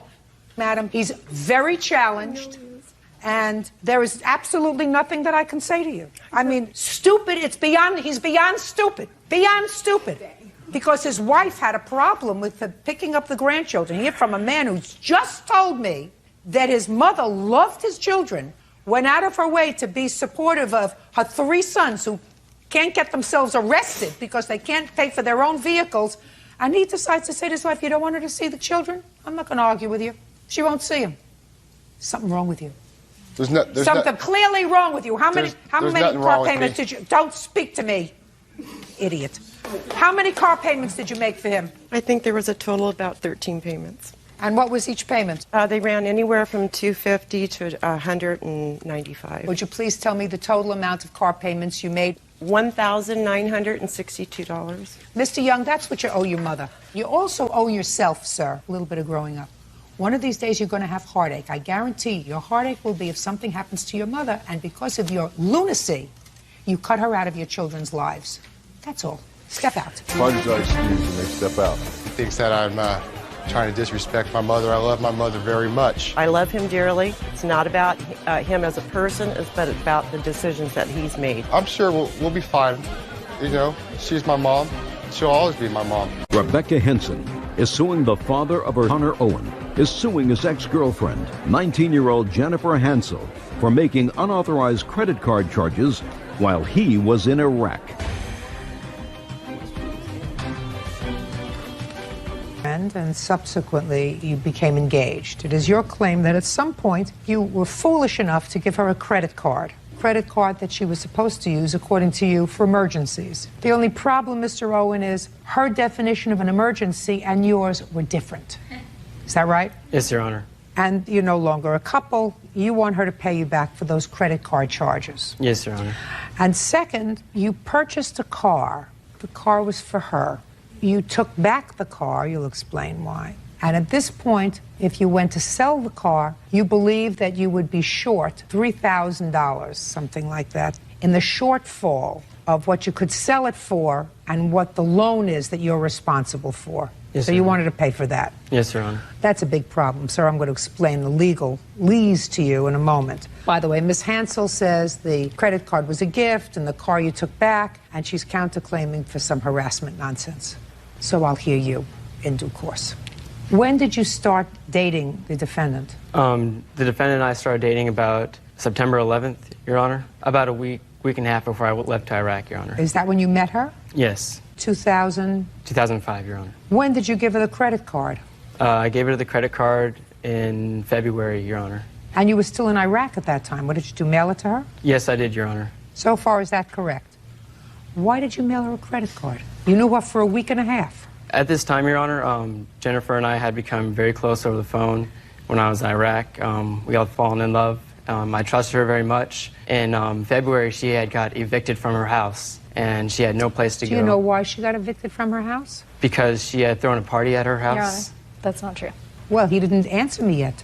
Because she had thrown a party at her house. The landlords found out about it, and they didn't like it very much, so... Is that what she told you? That's what she told me, Your Honor. So she gave him 2 weeks' notice that she was leaving, and she came home from work one day, and all of her stuff was out in the lawn. She had nowhere to go. At that time, Your Honor, she had no money, so she had asked me to loan her some money so that she could find a place to stay, get food and whatnot. So I told her I would put her on my credit card as a secondary, and she could use it for emergencies purposes only. A couple of weeks later, I got a call from my Discover card statement saying there had been multiple charges to Charlotte Russe, different clothing companies. I asked the defendant about these charges, and she said yes, I had made these charges to these clothing companies. Well, did she also charge a motel, a place to stay, anything else? Yes, Your Honor. As far as gas, motel, clothes, food. I got paperwork if you would like to see it. Well, I'd like to see it because you did tell her she could use it for emergencies. Is that right?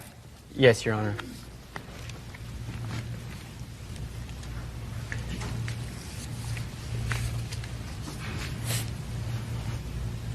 You went to stay at a Best Western hotel? Yes. Albertsons certainly is food, Exxon is gas, Chevron is gas, and Taylor stores. You went shopping for clothes. I had a new job, and the clothes that I had did not fit the dress code. That's too bad. Did you ask him if you could use the credit card for clothes? Yes. And what did he say? He said it was fine. Is that right? No, it's not, Your Honor. I asked the defendant about it, and she said I needed them for work and that I would pay you back. Okay. What'd you buy in Abercrombie and Fitch? Clothes as well. Also for your dress code? Partly, yes. Button-down polo shirts. Where were you working, by the way? I was working at R.W. Smith in the mailroom. And you need a new wardrobe for the mailroom. What'd you buy at the Coach store that you needed? That was a present. I didn't buy that. Present for? From him. He was in Iraq. You can make online purchases. It was not something that I bought for myself. Did you buy her a pocketbook at Coach? No, I did not, Your Honor. There is a receipt there showing that with her signature from the Coach store. Well? It was a present from Connor Owen. You mean he called and ordered it, or you went and picked it out? What was the date? What difference does it make? How many Coach bags do you own? More than one. How many? 4. How many did you get in 2006? 3. From whom? 2 were presents. 1 I bought myself. When did you buy the one yourself? January. This isn't that one. When did you get the presents and from whom? Both from him. What month? 1 in March and 1 when he had returned in May. This wasn't May, so you must have gone in to pick it out yourself, right? This was in April. April 15th. So you went to the store, picked it out yourself, and bought yourself a present from him.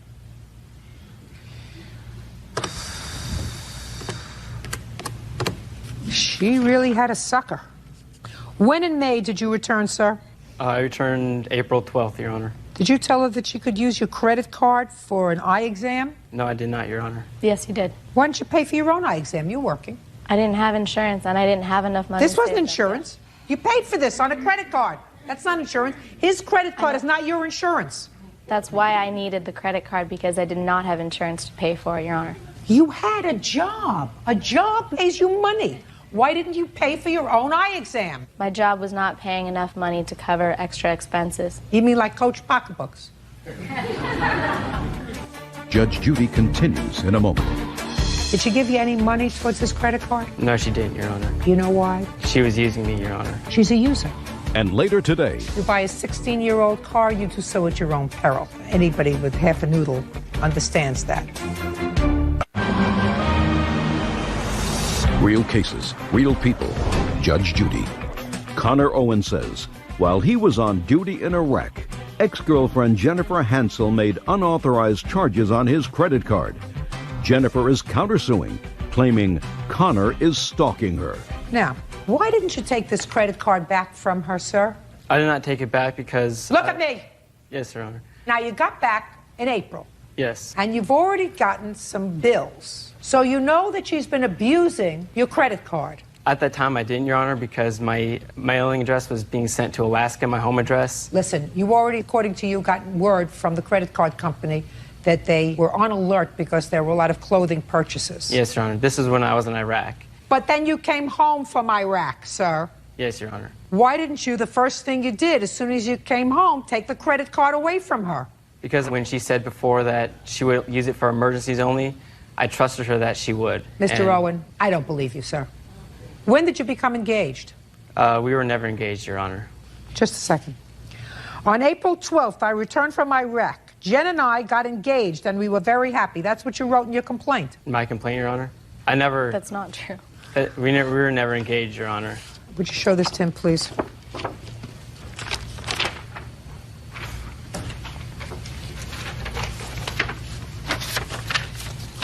That is your signature on that document, is it not, sir? That's the complaint. Yes, it is, Your Honor. And what does that say, where I have made a big star? It says Jen and I had gotten engaged and were very happy. I assume you read that before you signed it? Yes, I did, Your Honor. Thank you. I'll take it back now. When did you break up? We broke up June 5th, Your Honor. Why? She didn't want to have a relationship with me anymore, Your Honor. When did you take your credit card back from her? The same day, Your Honor. And between the time you got home in April and June, did she give you any money towards this credit card? No, she didn't, Your Honor. You know why, Mr. Owen? She was using me, Your Honor. That's right. But she could only use you if you allowed yourself to be used. She's not a nice person. I realize that now, Your Honor. Well, that doesn't make a lawsuit, Mr. Owen. She's a user. And if you had stayed together with her and she didn't pay you this money, you wouldn't have sued her. You decided to sue her because she broke up with you. Now tell me about the car, and then I'll tell you what your problem is with the car. When I was in Iraq, Your Honor, she had a very unreliable car that was breaking down. I got back, and we went to South Bay Volkswagen to purchase her new Volkswagen Jetta. They would not approve it because her credit is not sufficient enough to have a vehicle. She can't pay for an eye exam. She can't pay for a new Jetta. Yes, Your Honor. I talked to the finance officer. He said, we can't approve it with your name under it. Jennifer and I had talked about it, and we had made a contract stating she was financially responsible for the vehicle. I had nothing to do with all finances. Did she make the payments? No, she didn't, Your Honor. So you took the car back? Yes, I did, Your Honor. Where is the car now? I'm trying to sell it right now, Your Honor. You can't anticipate, sir, in a lawsuit what you're going to get for your car. That means that I would have to speculate as to what you would get for the car. And we don't do anticipatory lawsuits in this country. Unfortunately, that means that what you have to do is you have to sell the car and then sue her for the difference. Then you have an actual damage. Right now, you only have a speculative damage with regard to the car. Now, who are you? I'm his mother. You didn't tell him good enough. Yeah. That's it. Took the car to a dealership yesterday. I don't care what you took the car to a dealership and what they told you, madam. That's hearsay. He has to sell the car, and then he has to sue her for the difference between what he got for the car and what's owed for the car. And if the court finds at that time that there was a contract that she did not fulfill, the court will enter a judgment against her. I suggest you do that. Okay. What? Your Honor, I'm also suing her for the down payment of the car and the first car payment. You can't do that, sir. You're in love. And because she disappointed you doesn't mean that you now can come back and sue her for all the things that you really gave her when you were in love. Now, if you were notified in Iraq that she was using this credit card for non-emergencies, somebody that you knew for 1 week before you went there, and you cut off your credit card and sued her for the things she had purchased, I would say, perfect. But what you did was you allowed her to continue to use that credit card even after you came home without taking it back from her, without calling up and canceling it and saying, listen, I love you, honey, and I want to be with you forever. But until we're married, you can't have my credit card. And I'm certainly not going to put down for a down payment on a car, for the first car payment for you, because you haven't paid me back what you owe me on the credit card. Right? Yes, Your Honor. That's a gift. Or stupidity. I don't know which one. Either one I don't deal with. Put your hand down, sir. Now, you have 30 seconds to tell me about your counterclaim, madam. My counterclaim is because of 3 instances of breaking and entering. I have 2 police reports to support that and repeated stalking. Time's running. Would you like to see the copies of the police reports? No, what you tell me? He broke into my house once after we had broken up, begging me to get back together. I said no. He left hastily. Broke in a second time for the same reason. Again, I said no, and he left again. And the 3rd incident was stalking and threats at my workplace. Well, tell me about the stalking and threats at your workplace. Stalking, he was seen at my workplace, waiting for me to come. Did you see No, him? my witness. This witness? Yes. Step up. Your name? My name is Rachel, and I'm a witness. Rachel is a first name. My name is Miss Spence. Okay, where do you work? I work in the same mall as she does at Lens Crafters. Let me hear you. Well, I've seen him. I caught him stalking Miss Hansel right here during Stalking work. is a judicial determination. You saw him doing what? I saw him watching her while I was at work. Watching her from where? From behind, like, a corner. And? And it seemed kind of creepy to me, personally, which I thought was kind of weird, which is why I'm here. And how many times did you see him watching her? I've only seen him once. When was that? That was about a month ago. I'm not sure the exact date. In the month of? The month of May. Was I looking at you? No. The month of May? Correct. Well, in the month of May, they were still a couple, madam. They didn't break up until June. So maybe he was just waiting for her. Thank you. Good night. Judge Judy continues in a moment. Next time, pick more carefully. Not everything that has a pretty face is a nice person. And later today, If you wanted that she had full coverage on the car, you put it in the contract. I'm not a car dealer, Your Honor. I don't give a rat's two whether you're a car dealer or whether you repair antennas on... he was on duty in Iraq. Ex-girlfriend Jennifer Hansel made unauthorized charges on his credit card. Jennifer is countersuing, claiming Connor is stalking her. Okay. Did he ask for any money from you? Yes. When? He asked both times that he had broken into my house. And what did he say? He said, give me the money you owe me. And what did you say? How much? Mm-hmm. And each time it was a different random dollar amount. I asked him to explain to me what it was for, and I would be more than happy to pay him for it. Oh, well, now he's here to tell you. I'm waiting for the dollar amount and why. Well, let's start out by the fact that you acknowledge that he gave you this credit card because you called him and said, I have no place to stay. I'm broke. Can you help me for this emergency? And he gave you the credit card. And I want you to assume for the purpose of your answer, madam, that I don't buy your Ann Taylor or Abercrombie & Fitch purchases as necessaries. Do you understand? Yes. So how much do you think you owe him? I haven't even tried to total it up, so I'd feel uncomfortable giving you an exact dollar amount. Good. If I told you that the merchandise purchases that you made totaled $1,500, would that sound right to you? Yes. Good. Judgment for the plaintiff in the amount of $1,500. Next time, pick more carefully. Not everything that has a pretty face is a nice person. Yes, Your Honor. Do you understand? Yes, Your Honor. Counterclaims dismissed. That's all. Parties are excused. You may step out. At the time we were dating, I didn't think I was being taken advantage of because we were dating and the feelings we have for each other. But now that I look back on it, I do see it was stupid. I think his motivation was to get revenge for the fact that I don't want to be with him anymore. He's a nice guy. I have 5 boys. They're all nice. We've taught him to give to other people. I think he's a really nice guy, and it's a bummer that it didn't work out. Hopefully I can just move on and she can move on and go about her business. Suing her former roommate, Lulu Onawaka, for a rental deposit, moving costs, and lost wages. Miss McRae, you were looking for a room, and you rented a room in defendant's apartment. It didn't work out. You were unhappy. She was unhappy. You moved out. And now you want return of rent, deposit, moving costs, lost wages, and emotional distress. She also said, didn't work out. We didn't like each other. It just wasn't a good fit. So you were happy she left. That's either a yes or a no. You were happy she left. No, ma'am. You weren't happy you wanted her to stay. No, ma'am. Then you were happy she left. No, ma'am. I wasn't happy she left. Oh, let me see. Let's see. Okay, this is what you say. Brittany, that would be you. Yes. This is your answer. Was messy, played loud music, brought friends in. After that, I let her know we weren't a good fit and would not be renewing her lease. No. Now, that's what you said. We'll not be renewing the lease for the No, apartment. no. Doesn't matter. I just read you something. I read you your answer. Now, does that sound somebody that was happy with their roommate? I define happiness for myself. I've lived in co-living where I've had to live with people I do not like. What? And make it work is what I'm trying to say. So No. that wasn't the issue. The damage she's referring to was actually me attempting to change the locks on the door. Lock I was on the trying door. to change the lock because during my time away, all of my belongings.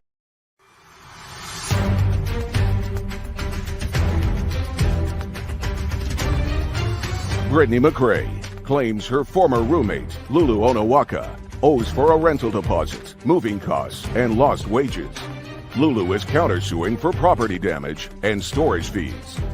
Brittany was messy, played loud music, brought friends in unannounced. She damaged the washing machine, flooded the apartment, and without my consent offered to adopt someone's dog. After that, I let her know we weren't a good fit and wouldn't be renewing the lease. That's what you wrote. Do you want me to show that to you? No, you are right, and that is what I wrote. Absolutely. Well, then I don't know why you have a passive-aggressive attitude, because I'm the only one who's passive-aggressive. Then you were happy she left. No. Okay, well, you're ridiculous. Then weren't a good fit, and yet you were happy with that. And I don't have to define happiness. Yes. I know that if I lived with somebody who was messy, sometimes loud, Okay, so each is we broke the dishwasher and flooded the apartment because they put regular soap instead of dishwashing soap into the apartment, then it sort of bubbles all over.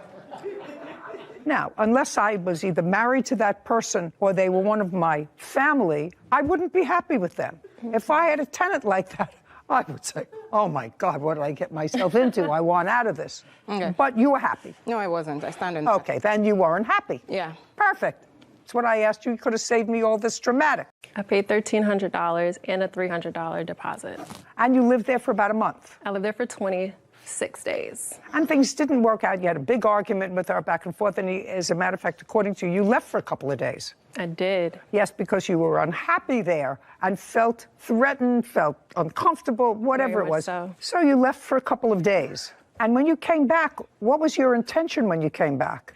So No, look, not so. Look at me. You left because you were unhappy. You came back. What was your intention when you came back? I never left because I was unhappy. I left because I was evicted from the property by the defendant. Just a second. So you didn't leave the apartment after this disagreement? Yes. You did? I did. Okay. Where did you go? I actually stayed with my friend. So you left? Yes. On what date? I left on June 1st. You provide some backstory on I don't need any backstories. I'm just trying to get to a mindset of why the two of you think that you have a lawsuit against each other. Why do you bother wasting your own time, wasting precious court time when you weren't happy in the apartment, you paid for a month's rent. Certainly, you're entitled to your security back if you cause no damage to the apartment. You lived there practically a month, and you're not entitled to any more money because she didn't give you 30 days' notice because you were just as happy that She had abandoned properties. What? She had abandoned properties. Okay. She damaged the door, and I lost my deposit as well. That's a door. An outer door, a door to her room? Yes. The door to her room? Yes, she did that. You have a photograph of the damage. Yes, I'd like to see it. Please bear with me. I'm going to find it quickly. The damage she's referring to was actually me attempting to change the locks on the door. I left after I had been informed by the Just defendant. a second. So you acknowledged the door was damaged while you were trying to change the lock on the door? I was trying to change the lock because during my time away, all of my belongings were still in the property. Correct. Listen to me. Did you damage the door? No. The doorknob was removed, but the door is not damaged. The lock was removed? The lock was removed. All right, so I'd like that to see. The defendant would no longer have access to my room, to which she actually did enter my room while I was away. Okay. I left because the defendant actually informed me that I would need to get out by that date. After requesting a full month of rent. You can show me the damaged door and how much it was to repair it, and I want to see how much it was to repair it. I don't have how much it was, but here is the lease agreement, and we paid $2,900 to be here for the security deposit. Oh, she just took this out. That's nonsense. That's nothing. I wasn't still able to get my deposit Nothing. back. The agreement I got that $1,700 back. Understand this. Okay. This is not damage to the door. She took out a cylinder. All you have to do is put it back. Unless you have a receipt for somebody putting it back, you get No, but nothing. that's what I'm saying. We didn't put you it get back. nothing. We You didn't get put it back. nothing. It's a maintenance request at the property. I didn't ask. $300 security deposit. By the way, are you allowed to sublet rooms in your apartment? That's a yes or a no? No. Just a, hey. No, Hey, no, don't I look down. wasn't. No, I don't look wasn't. down. So the answer is you are not allowed to sublet rooms in your apartment. Yes. Okay. Yes, you are not allowed to sublet rooms in your apartment. She gets her deposit back. We're done. Thank you very much. Court is adjourned. I didn't concede to her requesting me to clean out a garbage at the apartment, and at that point, she lost her entire senses and asked me to move out of the apartment. Always pick your roommates more carefully. Okay, so I don't have anywhere to go really on this case except to suggest that people who feel good, look like they have a job, look as if life is otherwise okay for them, and they move into this rental situation, which is very difficult. I never could understand it, to move time schedules. I always thought that that was fraught with danger, and it keeps me in business here. But here you have two women that were both unhappy. You had an unhappy tenant, an unhappy landlord. You had a lease, but both of them were unhappy. It really didn't cost either of them anything. Plaintiff says she didn't get 30 days notice, so she should be compensated for $5,000 and her moving costs and storage fees, Yeah, some other things. It seemed like a wash to me when I read the papers. And to have your happiness after the end of constant struggle or battle with each other seemed like a win to me, but apparently it wasn't enough for them. Apparently not. Well, unfortunate. But she's entitled to her security deposit back. Business. Court come to order. All rise. Have a seat, everyone. Hello, Judge. Case number 212, Duenas versus Cho. Thank you. You're welcome. Ms. Duenas, it looks to me from your papers that you decided to go into a business with someone. Yes. With whom? With the defendant, Brian Chow. And you know him how? He's a family friend. And you know what his business is? Yes. What is his business? He currently sells reticulated pythons, snakes, exotic animals, monitors, lizards. And you like those things? My ex-boyfriend did. Did you? I was more for the investment part. Okay. I was the investor at the time. At the time you reached out to this family friend who was in the exotic snake business, your idea was to create a business. No, Your Honor. It was actually the defendant's idea. I don't care whose idea it was. Your idea was to create a business with your ex-boyfriend.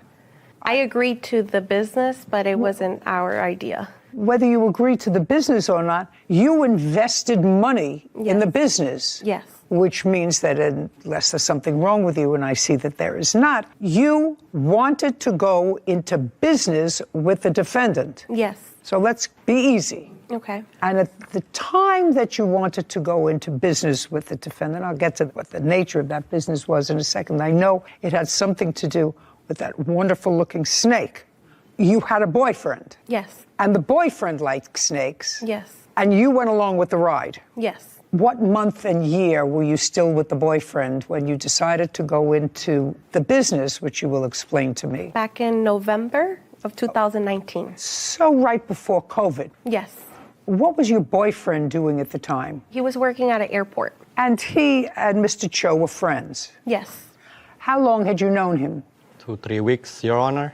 Where did you meet him? He came into my store and acquired I didn't ask you anything. That's how you met him? Yes. I'm going to get through this case and get this lovely thing out of the courtroom as quickly as I possibly can. Wow. Some people find them exotic and gorgeous. I find them a little bit squirmy. So in November 2019, boyfriend and you decided to go into the business. Explain the business that you invested in. I invested on 5 reticulated pythons in his shop, and together we were going to breed them and make a profit out of them. So the intention was never for you to take these pythons to your residence? No. And you understood that? No. They're buying the snake, Your Honor. Okay. How much were the 5 snakes? In total, it was $10,000, plus the feeding and the cages that he claimed that the snakes needed. Was it your agreement that for $10,000, Ms. Duenas and the boyfriend were going to buy 1 male snake and 4 females? They decided to buy 2 snakes. Well, when was that decision made, sir? A week after I met him, because When you went into the shop, did you ultimately decide on 1 male, 1 female? No, so how it is, Your Honor, is he knew my ex-boyfriend prior to the business 5 years ago. He sold him a exotic Australian monitor lizard. Okay, what I want you to tell me is, did there come a time when the arrangement changed, so instead of 1 male and 4 females, you were supposed to get 1 male and 1 female? No, Your Honor. The whole way, it was supposed to be 1 male and 4 females. Do you have any sort of a receipt for that? We have Instagram conversations. Do you have that? Yes, ma'am. I'd like to see it. Okay.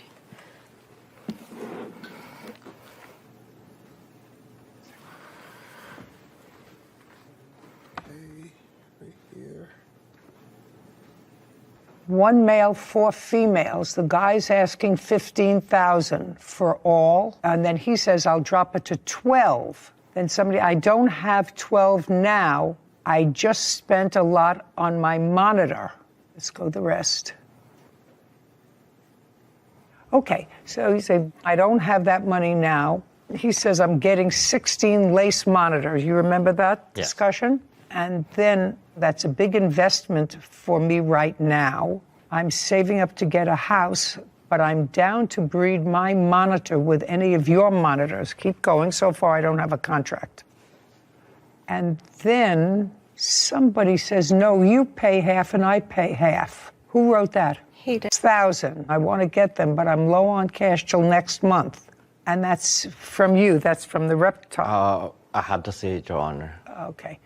If I invest half with you, what will be my return and in how long? Think about it.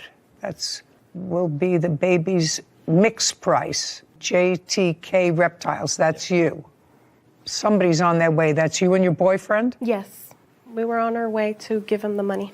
And how much money were you going to give him? We gave him the first time $6,000 and then $4,000, a total of $10,000. You received that? Yes, Your Honor. And what did you purchase with the $10,000? If you look at the message from there, what she showed you is they pay half of the 5 snake. It means they get 2 of the snake, and I get 2 of the snake. They've been lying to you guys since day one. They want to purchase 2 snake. Then I told them, like, if you look at the message, I can use my male to breed it to your female. It's an investment for you guys, not for us. It's no us. It's not with them at all. Mr. Cho, were they supposed to take possession of the snakes? They're supposed to pick up the snake. That's why they come to the store with it. Which snakes were they supposed to take possession of? One right here and one out there. Is that a male or a female? This is the female. Has she had babies yet? No, I don't breed her because she don't belong to me. And how old is she? Right now, she should be about 6 years old, going 7. How long do they live? Over 30 to 40 years, depends on how you take care of them, like I take care of them. And there's another one outside the courtroom that's the same as this one. Also a female? Yes. And you gave them the $10,000. He acknowledges the $10,000. So we have a verbal contract that you were going to pay for some snakes. He was going to order the snakes for you, which he did. And that was accomplished, and the payment for the snakes was done on what date, the first payment? Approximately in November of 2019. And when was the next $4,000 payment? The same month, I would say like a week. Good. And when did you order the snakes, Mr. Chow? Right after I get yeah, because I cannot just acquire the animal without the payment. Okay, so now you've got the payment and you order the animals. Yes. On what date do they arrive? 2 days after, their FedEx delivered to my shop. And when did you notify the plaintiff that they were there? The day that they came, I tell them the snake. And the boyfriend? They arrived a week after I notify the boyfriend. Okay. Now, Ms. Duenas, a week later you went to the shop. And what happened when you went to the shop? Now he's got $10,000 and he's got 2 snakes. I just want to clarify, Your Honor, that we even gave him money for the tanks because here in the conversations it says that he can't continue having them in tubs. So he needs us to give him money to invest to buy the tanks to house the snakes. So our original plan was for him to keep the snakes because he has the shop. We, at the time, lived in an apartment. He was well aware of this, that we couldn't have big snakes in our apartment. He says no, you say yes. I'm not sure how I can resolve that. I'm trying to simplify this contract. Cassandra Duenas claims exotic pet store owner Brian Chow owes her money for a snake breeding business. Brian says Cassandra changed her mind about the business after he purchased the snakes. Okay, part of the contract was fulfilled because you paid him. Then he ordered the snakes. Second part was fulfilled. I want you to tell me what happened when you went to see the snakes. You say to see them. He says to pick them up a week later. So when we went to the shop, Who led us to Who went? My ex-boyfriend and I. What led us to there is because after he obtained the snakes, he was not reaching out back to us. He was Just a week later. Yes. You went to the shop. He notified you that the snakes were there. There's no question about that. Now, you went to the shop for what purpose? Because he switched it and then he said it was 2 snakes when originally the plan was 1 male and 4 females. That 1 male was going to breed with the 4. So right out the back, he lied to us what our agreement was here, that he clearly texted us and said 4 males and 1 female. So it was 5 snakes. So we went to the shop. Yeah, but there was a problem there with pricing in the Instagram messages, a suggestion, because some of the texts were unavailable.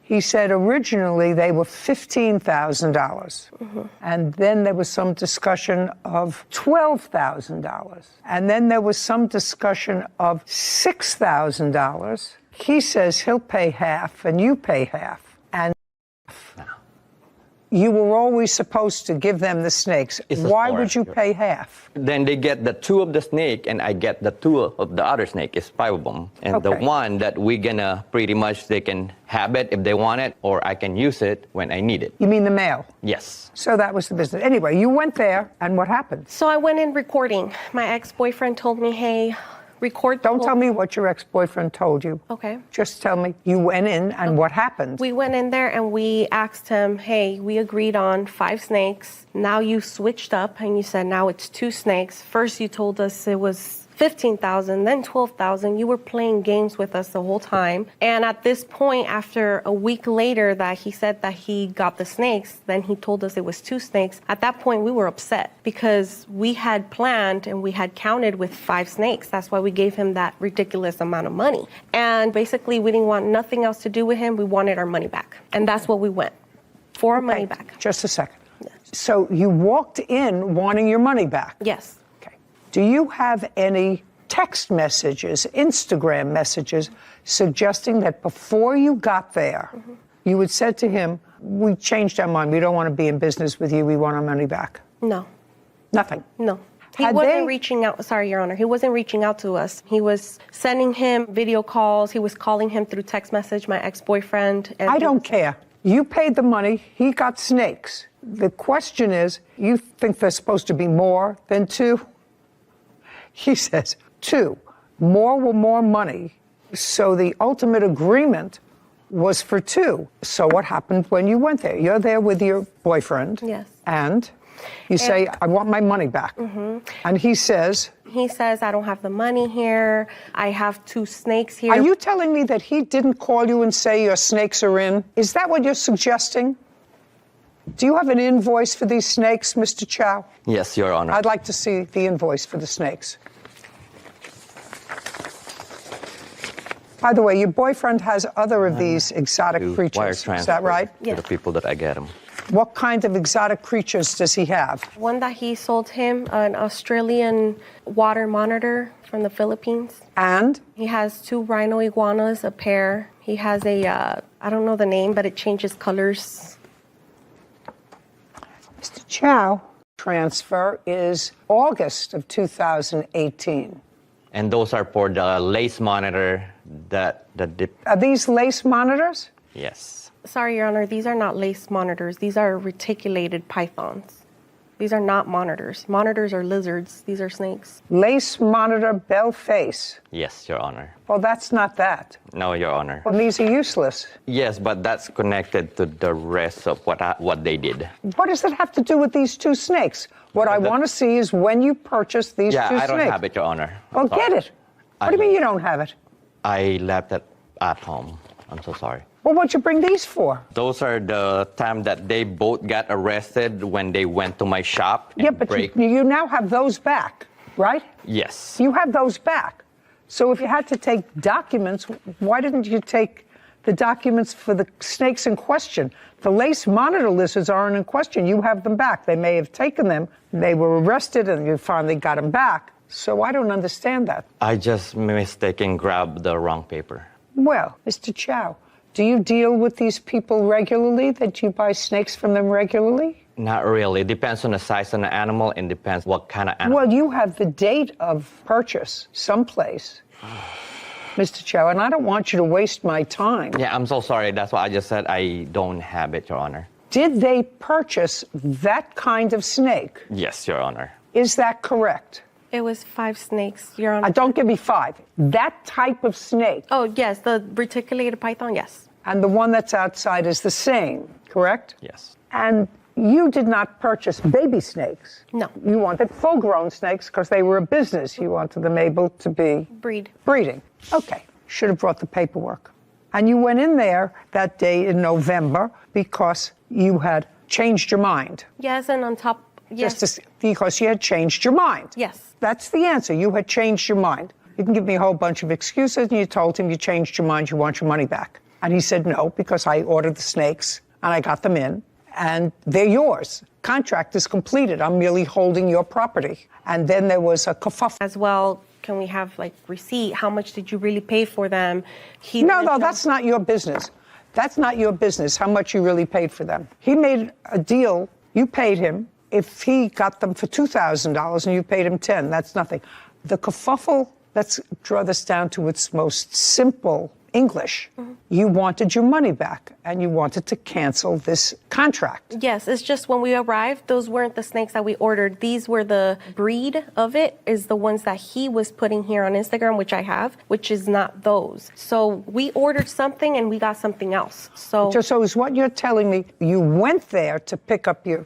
Because now it's changed. You went there to pick up your snakes. Mm-hmm. When you got there, they turned out to be a different... It's breed. It's like the... Pythons, right? Yes. Mm-hmm. They're pythons, but it was a different kind of python. Mm-hmm. Now you're telling me because it was a different python, you wanted your money back. Yes, because it wasn't what we paid for. It's like we paid for a Ferrari and we got a Toyota, basically. It's basically You know nothing about pythons. So...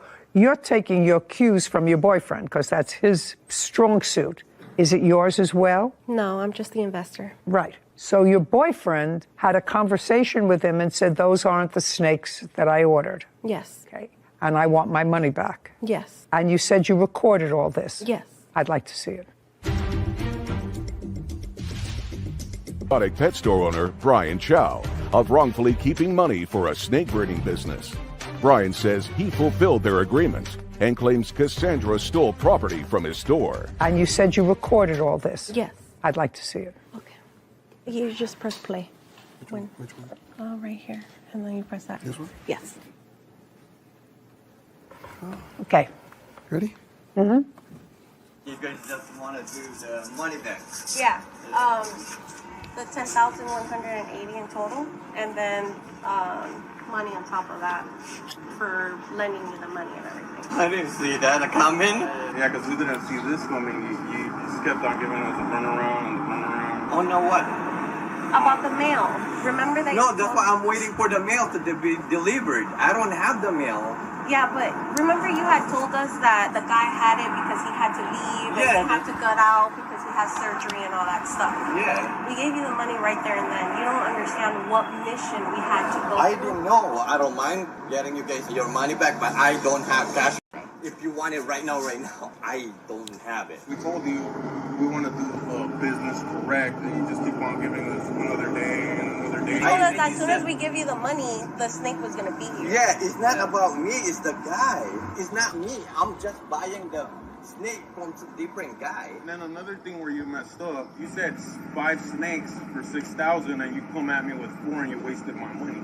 Yeah, and I told you that he gave me only 4 snakes, the big giant. Yeah, and why would you waste money if I told you to get the 5 snakes? If you worry about the last one, I can pay for it. It's a mail that we don't need. But I have to do all this, so I have to get like this for you to do that? No, bro. How can I trust you now? Bro, the 4 snake is right here. I'm gonna go get something. What's wrong with you, bro? I'm just asking you. Let's talk. No, we're not gonna talk. I told you don't with me. I don't talk with you, bro. Dog. Why? What's That's wrong? Because we gave you a lot of money.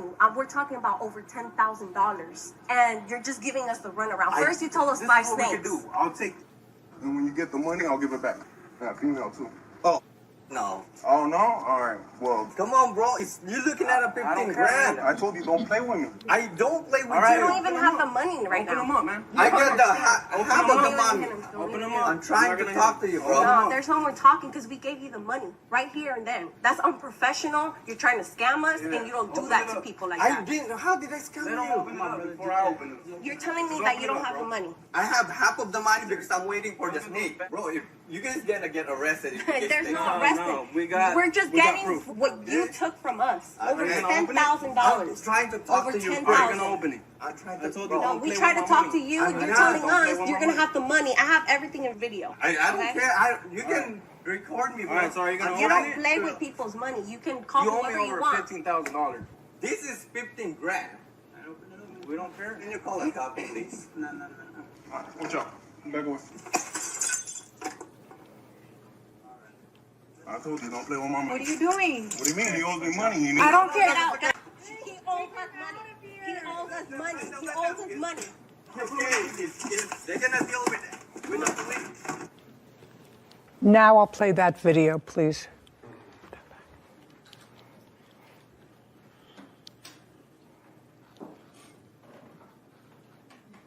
That's your boyfriend breaking into the... Yes. And when he broke the glass and took out whatever lizards he took out with him, where did he take them? You were still with him? Yes, he put it in a bin. And is that you carrying them out? Yes, and that's the reason why I was charged with the robbery, just because I walked out with the item. That's all right. That's fine.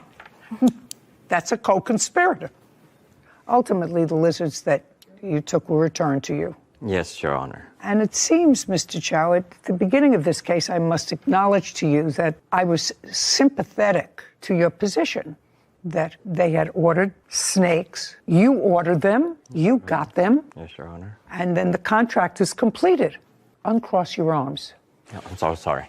But it's clear from the tape that the plaintiff played for me that you acknowledged that you did not fulfill your end of the contract, that you were blaming your inability to fulfill your end of the contract on some third party. Is that what I heard in the tape? I mean, you know, my hearing's not really acute, but that's what you said. I have no control. I can give you back half your money, but I can't give you back all your money. So the contract was not complete. It was complete because they supposed to get only 2 snakes. I didn't see anywhere where it says just 2 snakes. There was a whole bunch of conversation there about the male snake, and you were supposed to deliver to them the male snake. And you said, I don't have that money now, but I can get that money for you. I can give you the first money. I don't have the second money. It was clear that the contract was not complete unless you have something to show me that it was. But what I heard, it was not. That doesn't mean that Ms. Duenas has the right to break your property and to steal property that belongs to you. What they do is they come into a court and say, you have my money. The contract was not fulfilled. I want my money back. That's what you do. Are you in the business of breeding snakes for your store? Yes, Your Honor. And if we were to go on the internet now, Yes, Your Honor. how much would one of those snakes, which is 6 or 7 years old, according to you, sell for? Right now, this size you... For whatever reason, if you put up that snake on the internet for sale, how fast would it take you to sell it? I'd say like about a month and a half. They're rare. Yes. Is that right? That's what you're saying. It's rare and is just not a lot of people will acquire that much money. Even though they can sell the babies. And how many babies do they have? In a year, they can do from 30 to 50. And each one of the 30 to 50, you can sell for $3,500. Yes. I suggest you do that. She gets her $10,000 back. Judgment for the plaintiff in the amount of $10,000. We're finished. Thank you very much. This court is adjourned. I'm very happy, and I'm happy that she was able to see herself that the defendant got caught multiple lies. They're just a customer. He wasn't truthful since the beginning. Ever since we invested. They bought a snake. I just want to give their snake, but they don't want to take it. And it's very sad how nowadays you can't trust in anybody. I think one great lesson that a lot of people can take away from that is you have to know the business that you're investing in. I can appreciate she was sort of doing it for her boyfriend and he had the knowledge about the exotic animals, but that's her money at the end of the day. And if you're going to put your own hard-earned money on the line, it should be a business that you at least put in the time to learn about. To understand. Exactly. So that you don't have to rely on somebody else to make the right decisions. Who's going to be gone tomorrow? Exactly. Exactly. And your money who potentially could, and then you're left on your own, having to sue and navigate a field that you really know nothing about. Smart.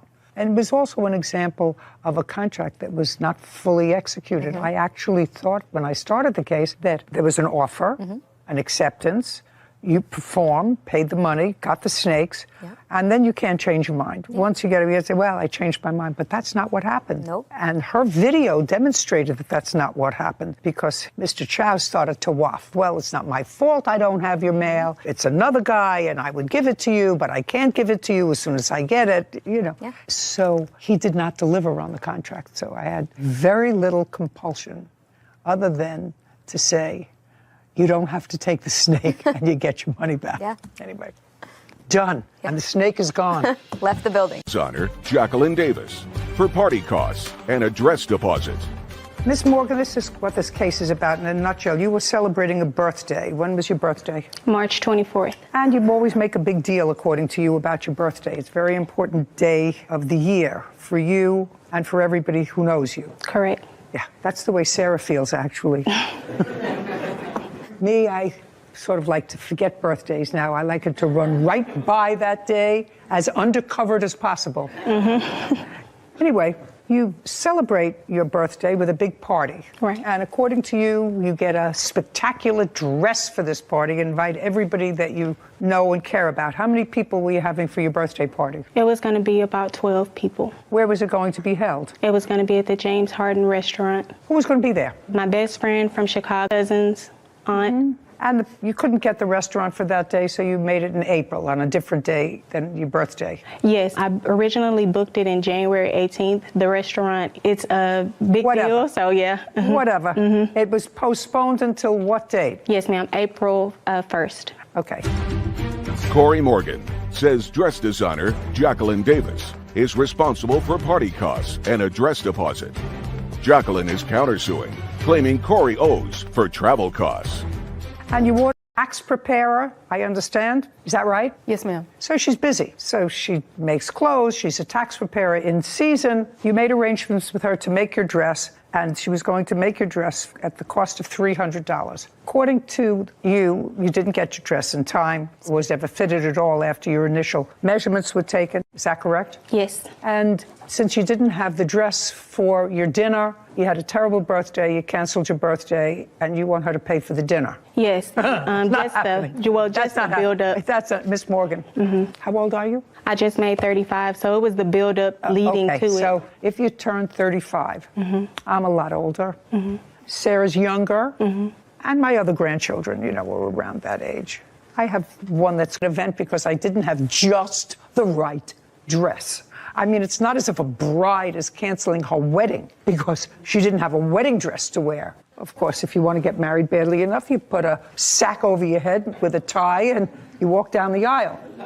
But you don't cancel the wedding. So you want her to pay for the deposit that you made on the dress. Yeah, it was. And another $1,000 or more because you didn't have a nice party. So originally when I booked it, it was for April 1st. When I tried to rebook it because she told me at the last minute that she was not going to be able to do the dress, which was the week of. She's not going to pay you for the party. You should have worn something else for the party. Believe me, your best friend from Chicago, your mother and your father would not have cared if you wore that dress or any other dress. You should not be out a penny. I was out of penny. Well, you were out $150. You gave her $150. Is that right? Yes, Your Honor. Okay. I gave it back to her. I sent her a refund. Oh, you did send her a refund? Yes. Did you? Just a second. Up. When did you send her a refund, Miss Davis? I sent her a refund on March 29th. She requested a refund on March 28th, and I sent it directly to her. To her on March 29th? Yes. How did you send it? By check or? She sent me the money via Cash App, and I returned it via Cash App. Do you have verification of that? Yes, I do. And she kept that money? Yes. Is that correct, Miss Morgan? $150, and she sent me $105 back, but she sent it the week of my event. So I don't care the week of your event. Did you send her $105 or? I did. Why? Because I was charged a fee with Cash App, and also there were additional items that were purchased that I told her about that I deducted from that. You can't deduct anything from that. And you can't even deduct the fee from Cash App because what it cost her was more than $150 then to send it to you, right?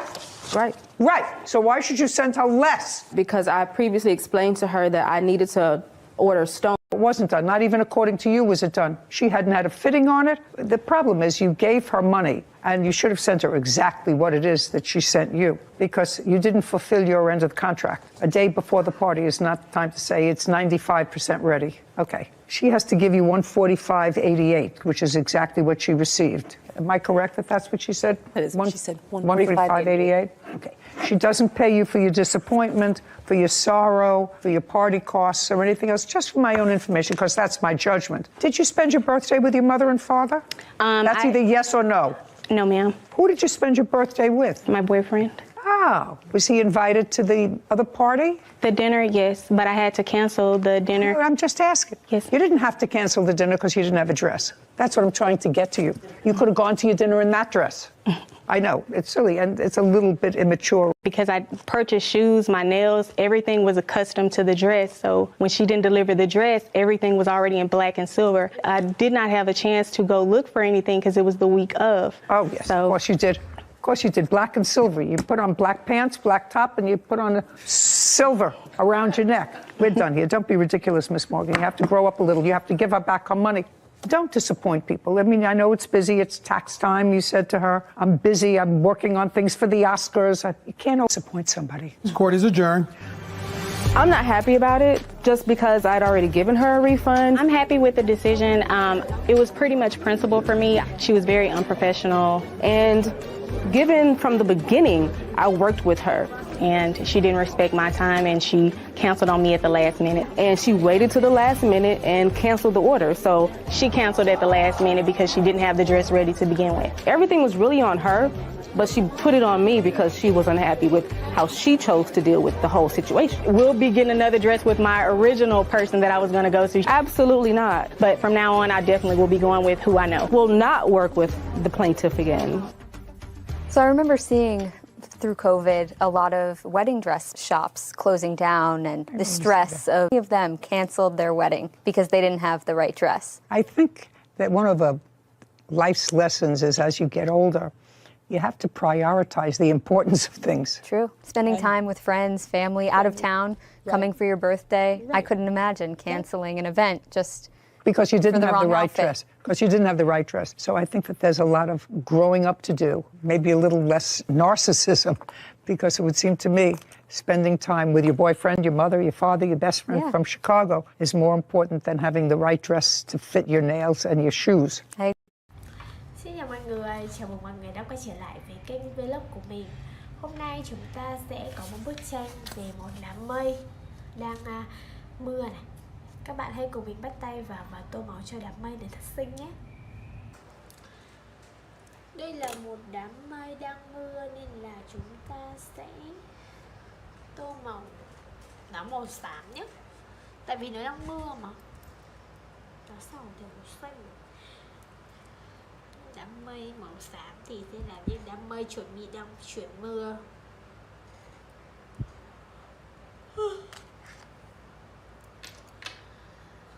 Dùng màu xám để tô.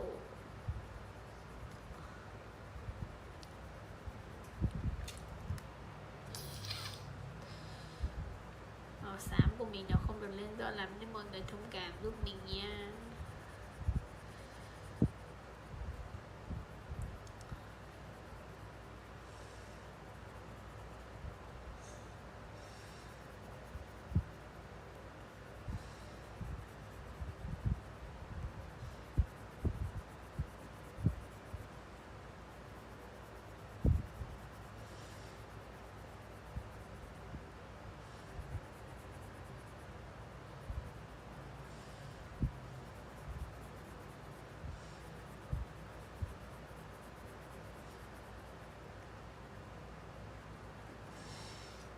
Giờ thì mình sẽ tô màu để như giọt mưa. Như giọt mưa thì chắc chắn là màu xanh rồi.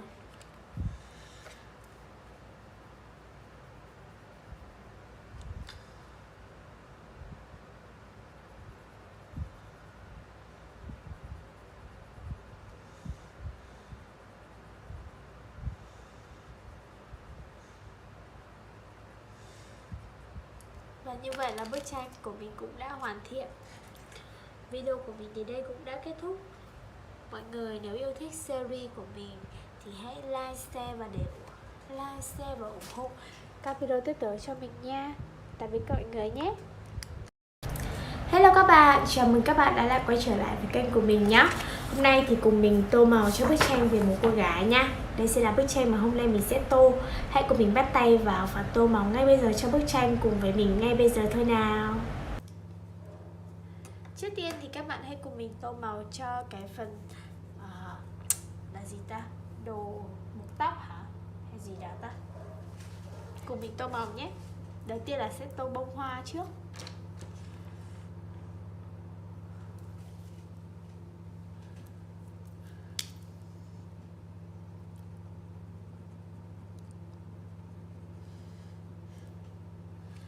Còn phần dây buộc tóc thì mình sẽ sử dụng màu xanh để tô.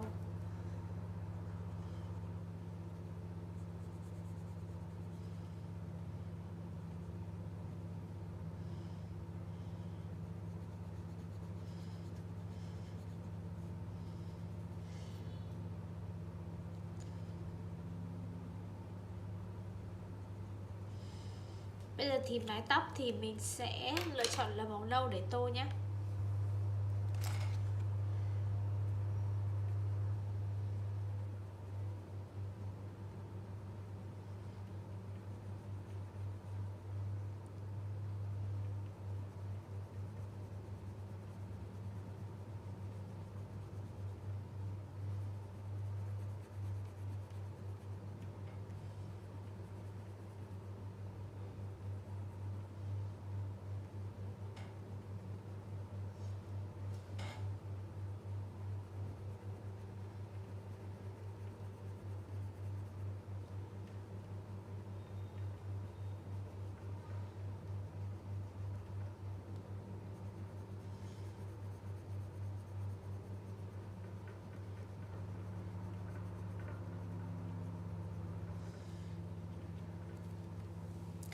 Bây giờ thì cùng mình tô màu cho chiếc váy nhé.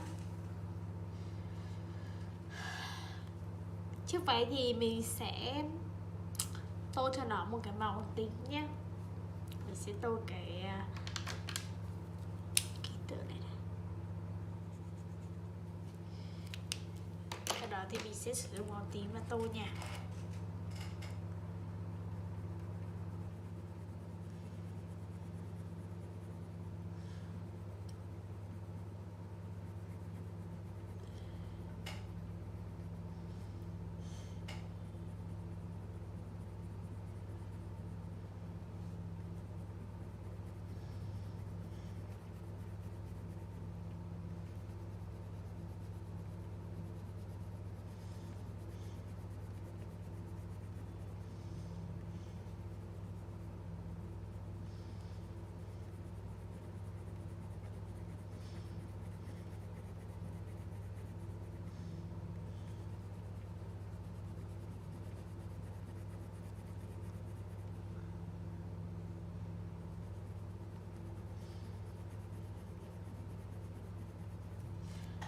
Cuối cùng là mình sẽ tô màu cho đôi giày ha.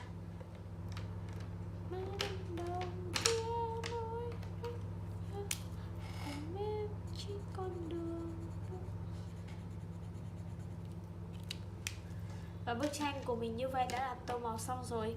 Cảm ơn các bạn đã cùng mình theo dõi video này nha. Xin chào và hẹn gặp lại ở những video tiếp theo nhé. Tạm biệt. Xin chào mọi người, chào mừng mọi người đã lại quay trở lại với kênh của mình. Hôm nay thì cùng mình tô màu cho bức tranh về một nàng tiên cá. Nàng tiên cá này thì đang trải mái tóc dài của mình. Hãy cùng mình tô màu cho bức tranh ngay bây giờ nha. Trước tiên thì chúng ta sẽ cùng nhau tô màu cho chiếc sườn tóc nha. Mình sẽ lựa chọn là tô màu hồng nhé.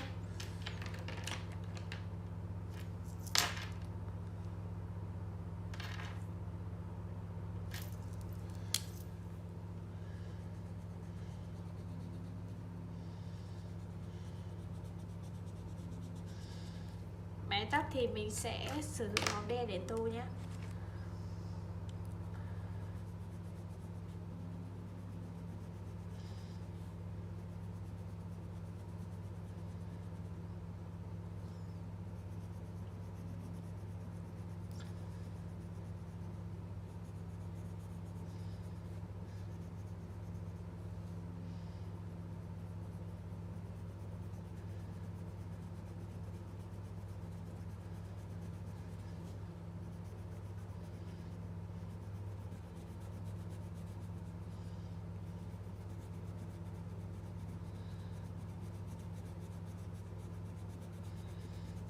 Phần tóc mình đã tô xong, bây giờ mình sẽ tô màu cho đôi môi.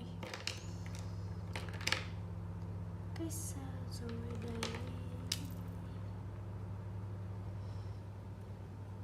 Giờ thì tô chiếc áo nha.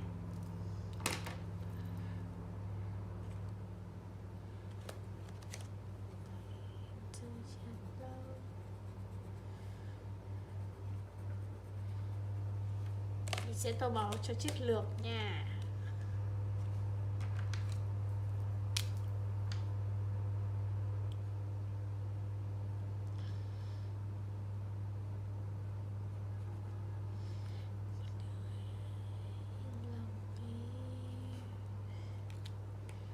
Giờ thì cùng mình tô màu cho chiếc đuôi nhé.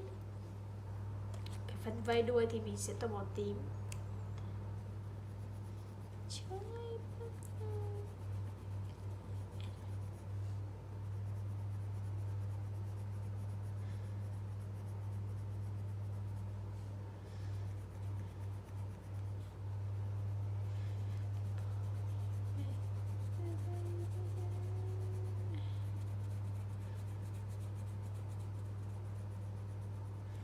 Chiếc đuôi thì mình sẽ tô màu xanh ngọc nha.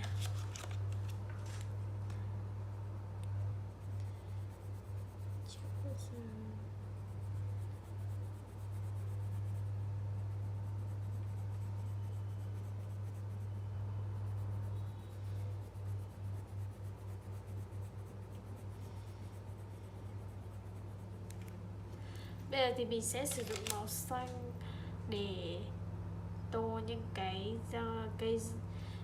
rong biển xung quanh.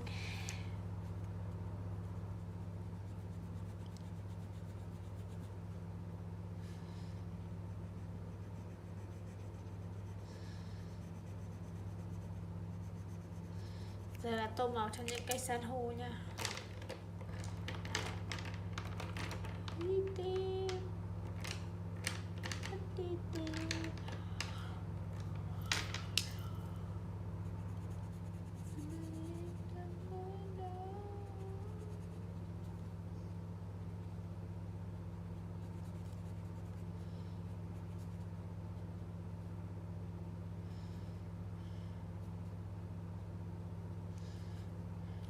Tiếp theo là tô những cái hòn đá ha.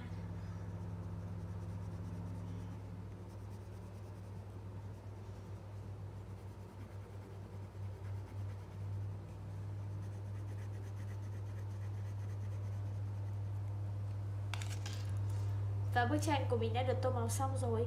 Cảm ơn các bạn đã cùng mình theo dõi video này. Xin chào và hẹn gặp lại ở những video tiếp theo nhé. Tạm biệt. Xin chào các bạn, chào mừng các bạn đã lại đến với series tô màu tranh trên kênh của mình. Hôm nay thì cùng mình tô màu cho bức tranh về một đàn tiên cá nhé. Đây, một đàn tiên cá rất là xinh xắn luôn. Hãy cùng mình bắt tay vào và tô màu ngay bây giờ cho bức tranh của ngày hôm nay nha. Trước tiên thì hãy cùng mình tô màu cho ngôi sao ở trên tóc của cô nàng nhé.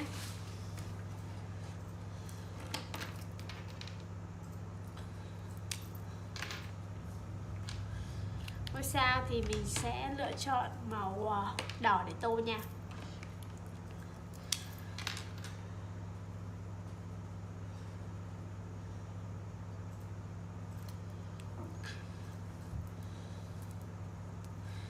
Tiếp theo thì mái tóc mình sẽ lựa chọn màu vàng để tô nhé.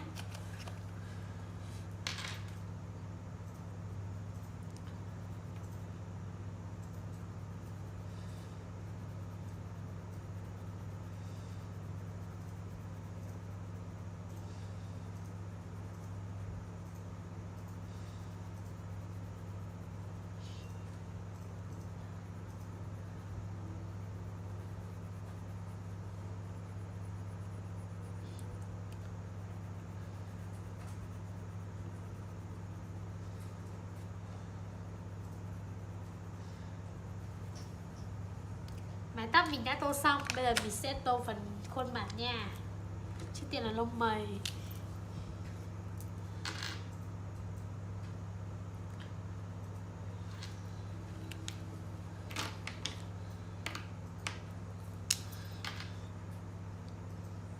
Tiếp theo mình sẽ tô đến cái phần áo này nha.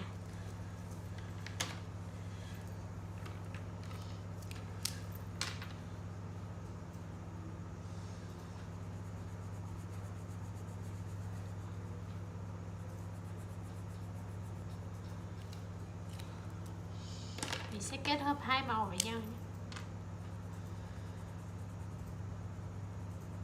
Giờ thì hãy tô đến chiếc đuôi nha.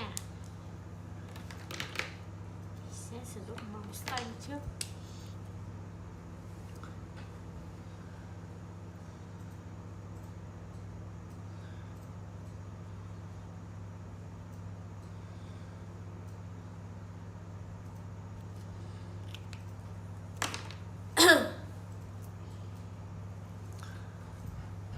Sẽ dùng màu xanh này để tô cho phần xung quanh.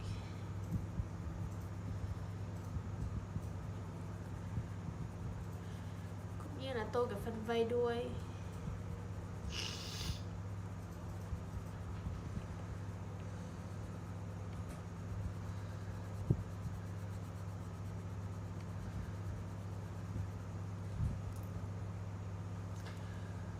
Chiếc đuôi thì mình sẽ chọn màu gì đây nhỉ?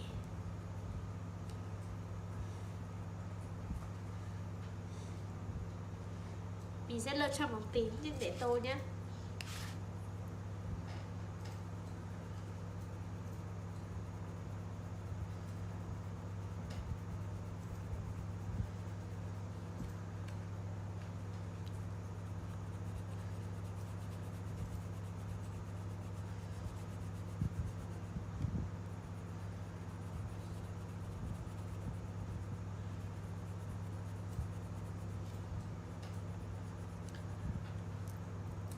Và bức tranh của mình cũng đã được tô màu xong rồi. Cảm ơn các bạn đã cùng mình theo dõi video này. Video của mình đến đây là cũng đã kết thúc. Xin chào và hẹn gặp lại ở những video tiếp theo nha. Hello mọi người, chào mừng mọi người đã đến với kênh của mình. Hôm nay thì chúng ta sẽ cùng nhau tô màu cho bức tranh về một cô bé có đôi cánh rất là xinh xắn. Các bạn hãy cùng mình theo dõi đến với video để xem mình sẽ tô màu như thế nào nhé. Trước tiên thì chúng mình sẽ cùng nhau tô cái phần dây cả tóc này nha.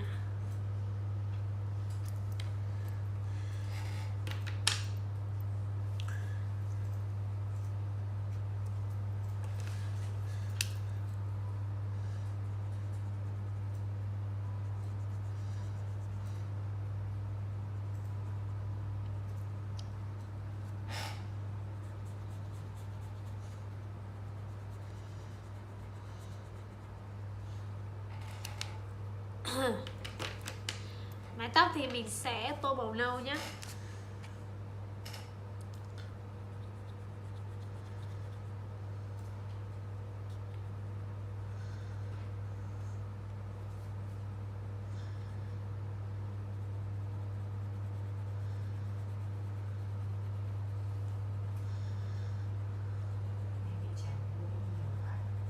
Hả? Sao? Hôm nay á? Dạo này Thức khuya quá, chơi nhiều máy tính quá là... Liên quan? Có, rất liên quan. Liên quan? Quá liên quan. Phần tóc mình đã tô xong. Bây giờ thì mình sẽ lựa chọn màu hồng để tô cho đôi cánh nha. Giọng nó khác nhỉ? Giọng nghe như quỷ vậy. Mày quỷ. Đấy. Mày quỷ. À, ổn.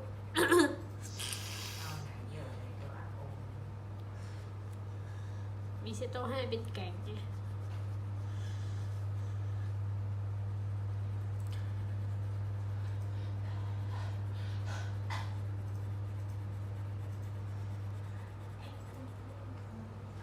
Bây giờ thì cùng mình tô màu cho chiếc váy nha mọi người.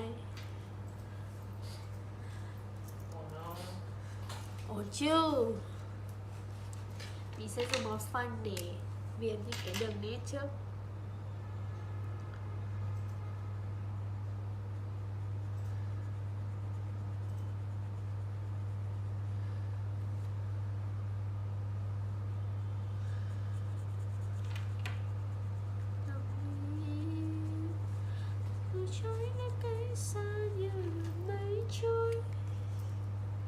Chiếc váy mình sẽ tô màu xanh ngọc nhá. Mình sẽ tô phần trên trước.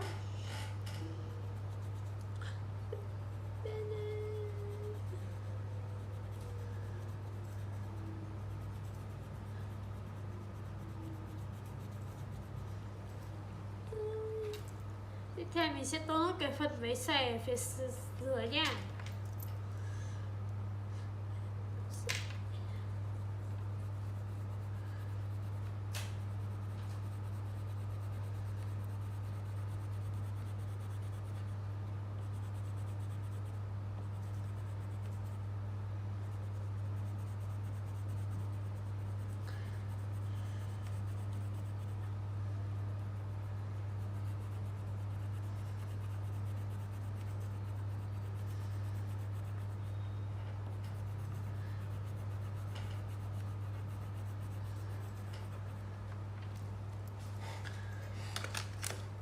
Mình đã tô màu xong cho chiếc váy rồi nha. Video của mình đến đây cũng đã kết thúc rồi. Xin chào và hẹn gặp lại các bạn ở những video tiếp theo nhé. Tạm biệt.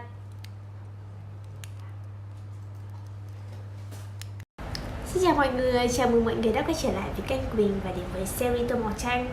Hôm nay thì cùng mình tô màu cho bức tranh về một bạn khỉ nha. Bạn khỉ này đang leo trèo rất là tinh nghịch và bên cạnh có món yêu thích của bạn ý. Các bạn hãy cùng mình tô màu cho bức tranh nhé. Trước tiên thì chúng ta sẽ cùng nhau tô màu cho hai trái chuối nha mọi người. Mình sẽ tô cả phần cuống của quả chuối chứ. Cười gì? Mình định cười gì? Chả gì buồn cười. Xì kèo buồn cười.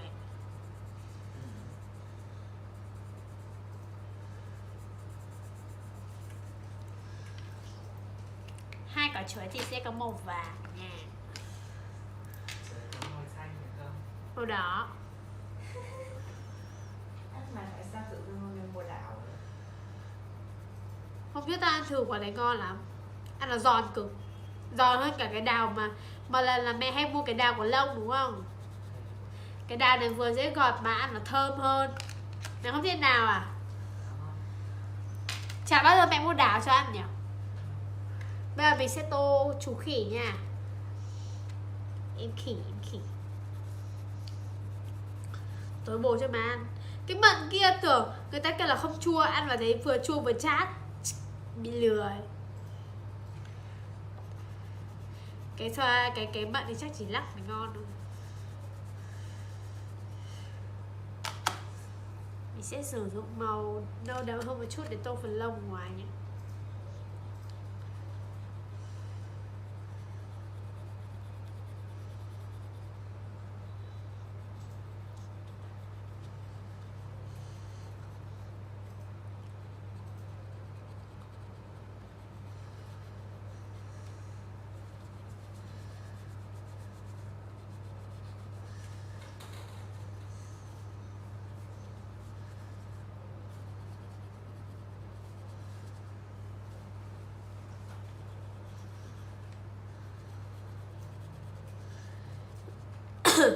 Giờ mình sẽ tô phần cành cây nhé.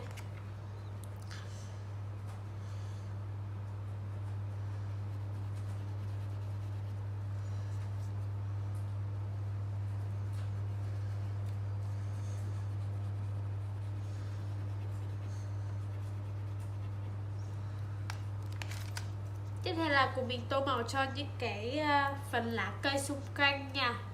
Có khá là nhiều loại lá nên là mình sẽ kết hợp các màu xanh với nhau. Ví dụ như lá ở đây thì mình sẽ tô màu xanh đậm.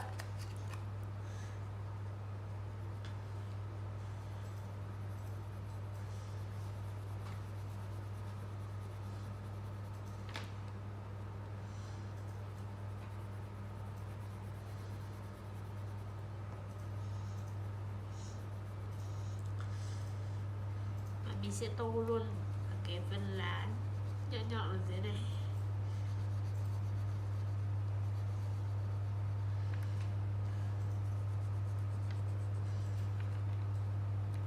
Giờ thì mình sẽ sử dụng màu xanh nhạt hơn để nó cho các loại lá.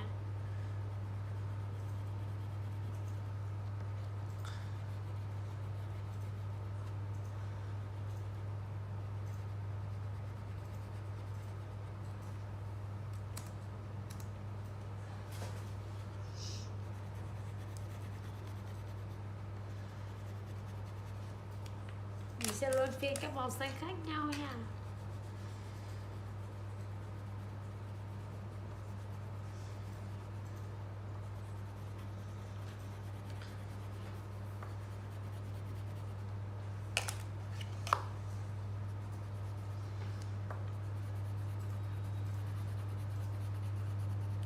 Và bức tranh bạn khỉ cùng với những cái cây của xung quanh trông rất là tươi mát. Mình đã được mình hoàn thiện xong rồi đó. Cảm ơn các bạn đã cùng mình theo dõi video này. Nếu yêu thích series này của mình thì hãy like, share và ủng hộ cho mình ở những video tiếp theo nhé. Tạm biệt mọi người nha. Xin chào mọi người, chào mừng mọi người đã đến với kênh của mình nha. Hôm nay thì của mình bắt tay vào và tô màu cho bức tranh về một cô gái. Đây, một cô gái đang ngồi. Các bạn hãy cùng mình theo dõi đến cuối video để xem là mình sẽ tô màu cho bức tranh này như thế nào nha. Trước tiên mình sẽ tô màu cho chậu cây nha. Phai, yên tâm, phai. Mình sẽ tô màu xanh dương cái chậu cây. Thôi mình tô màu cam đi mọi người. Ồ mà Đức ơi, ok. Ê, còn tiếng xe máy.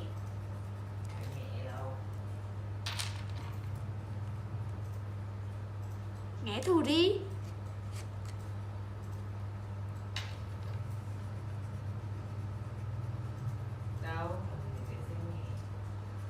Chắc không, cứ ra nghe đi, không mẹ gọi hẳn cổ mẹ trời ơi.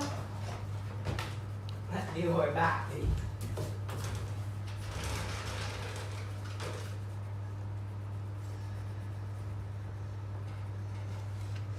Giờ mình sẽ tô màu cho cô gái này. Mình sẽ tô mái tóc màu đen nha. Không phải à Đức? Không phải à? Dạ.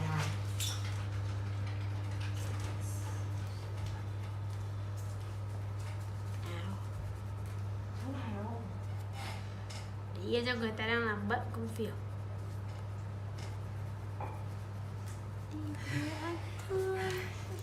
Tối làm hồ sơ cho nên đã phải đi khách tiền. Và mình sẽ tô màu cho đôi môi. Sẽ thở dài.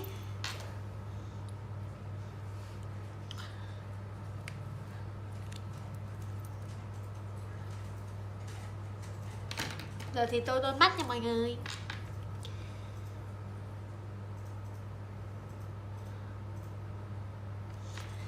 Chỉ là vui một chút xíu thôi. Giờ thì mình sẽ tô màu vào chiếc váy nhé mọi người.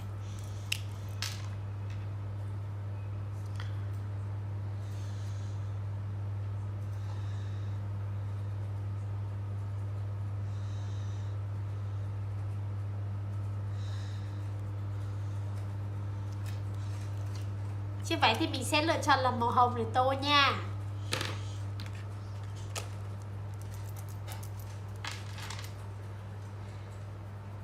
Cho tay ở đây này.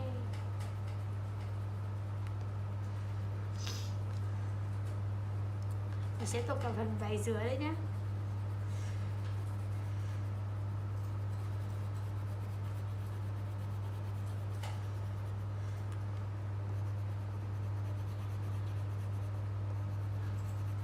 Còn đang vẫn vương. Đố được biết nghe bài gì? Chết gì người anh thương. Còn đang vẫn vương. Anh thương làm trái tim em đau. Và mình đã tô màu xong cho bức tranh của ngày hôm nay rồi nha. Cảm ơn các bạn đã cùng mình theo dõi video này. Hãy like, share và ủng hộ để ủng hộ những video tiếp theo của mình nhé. Tạm biệt mọi người.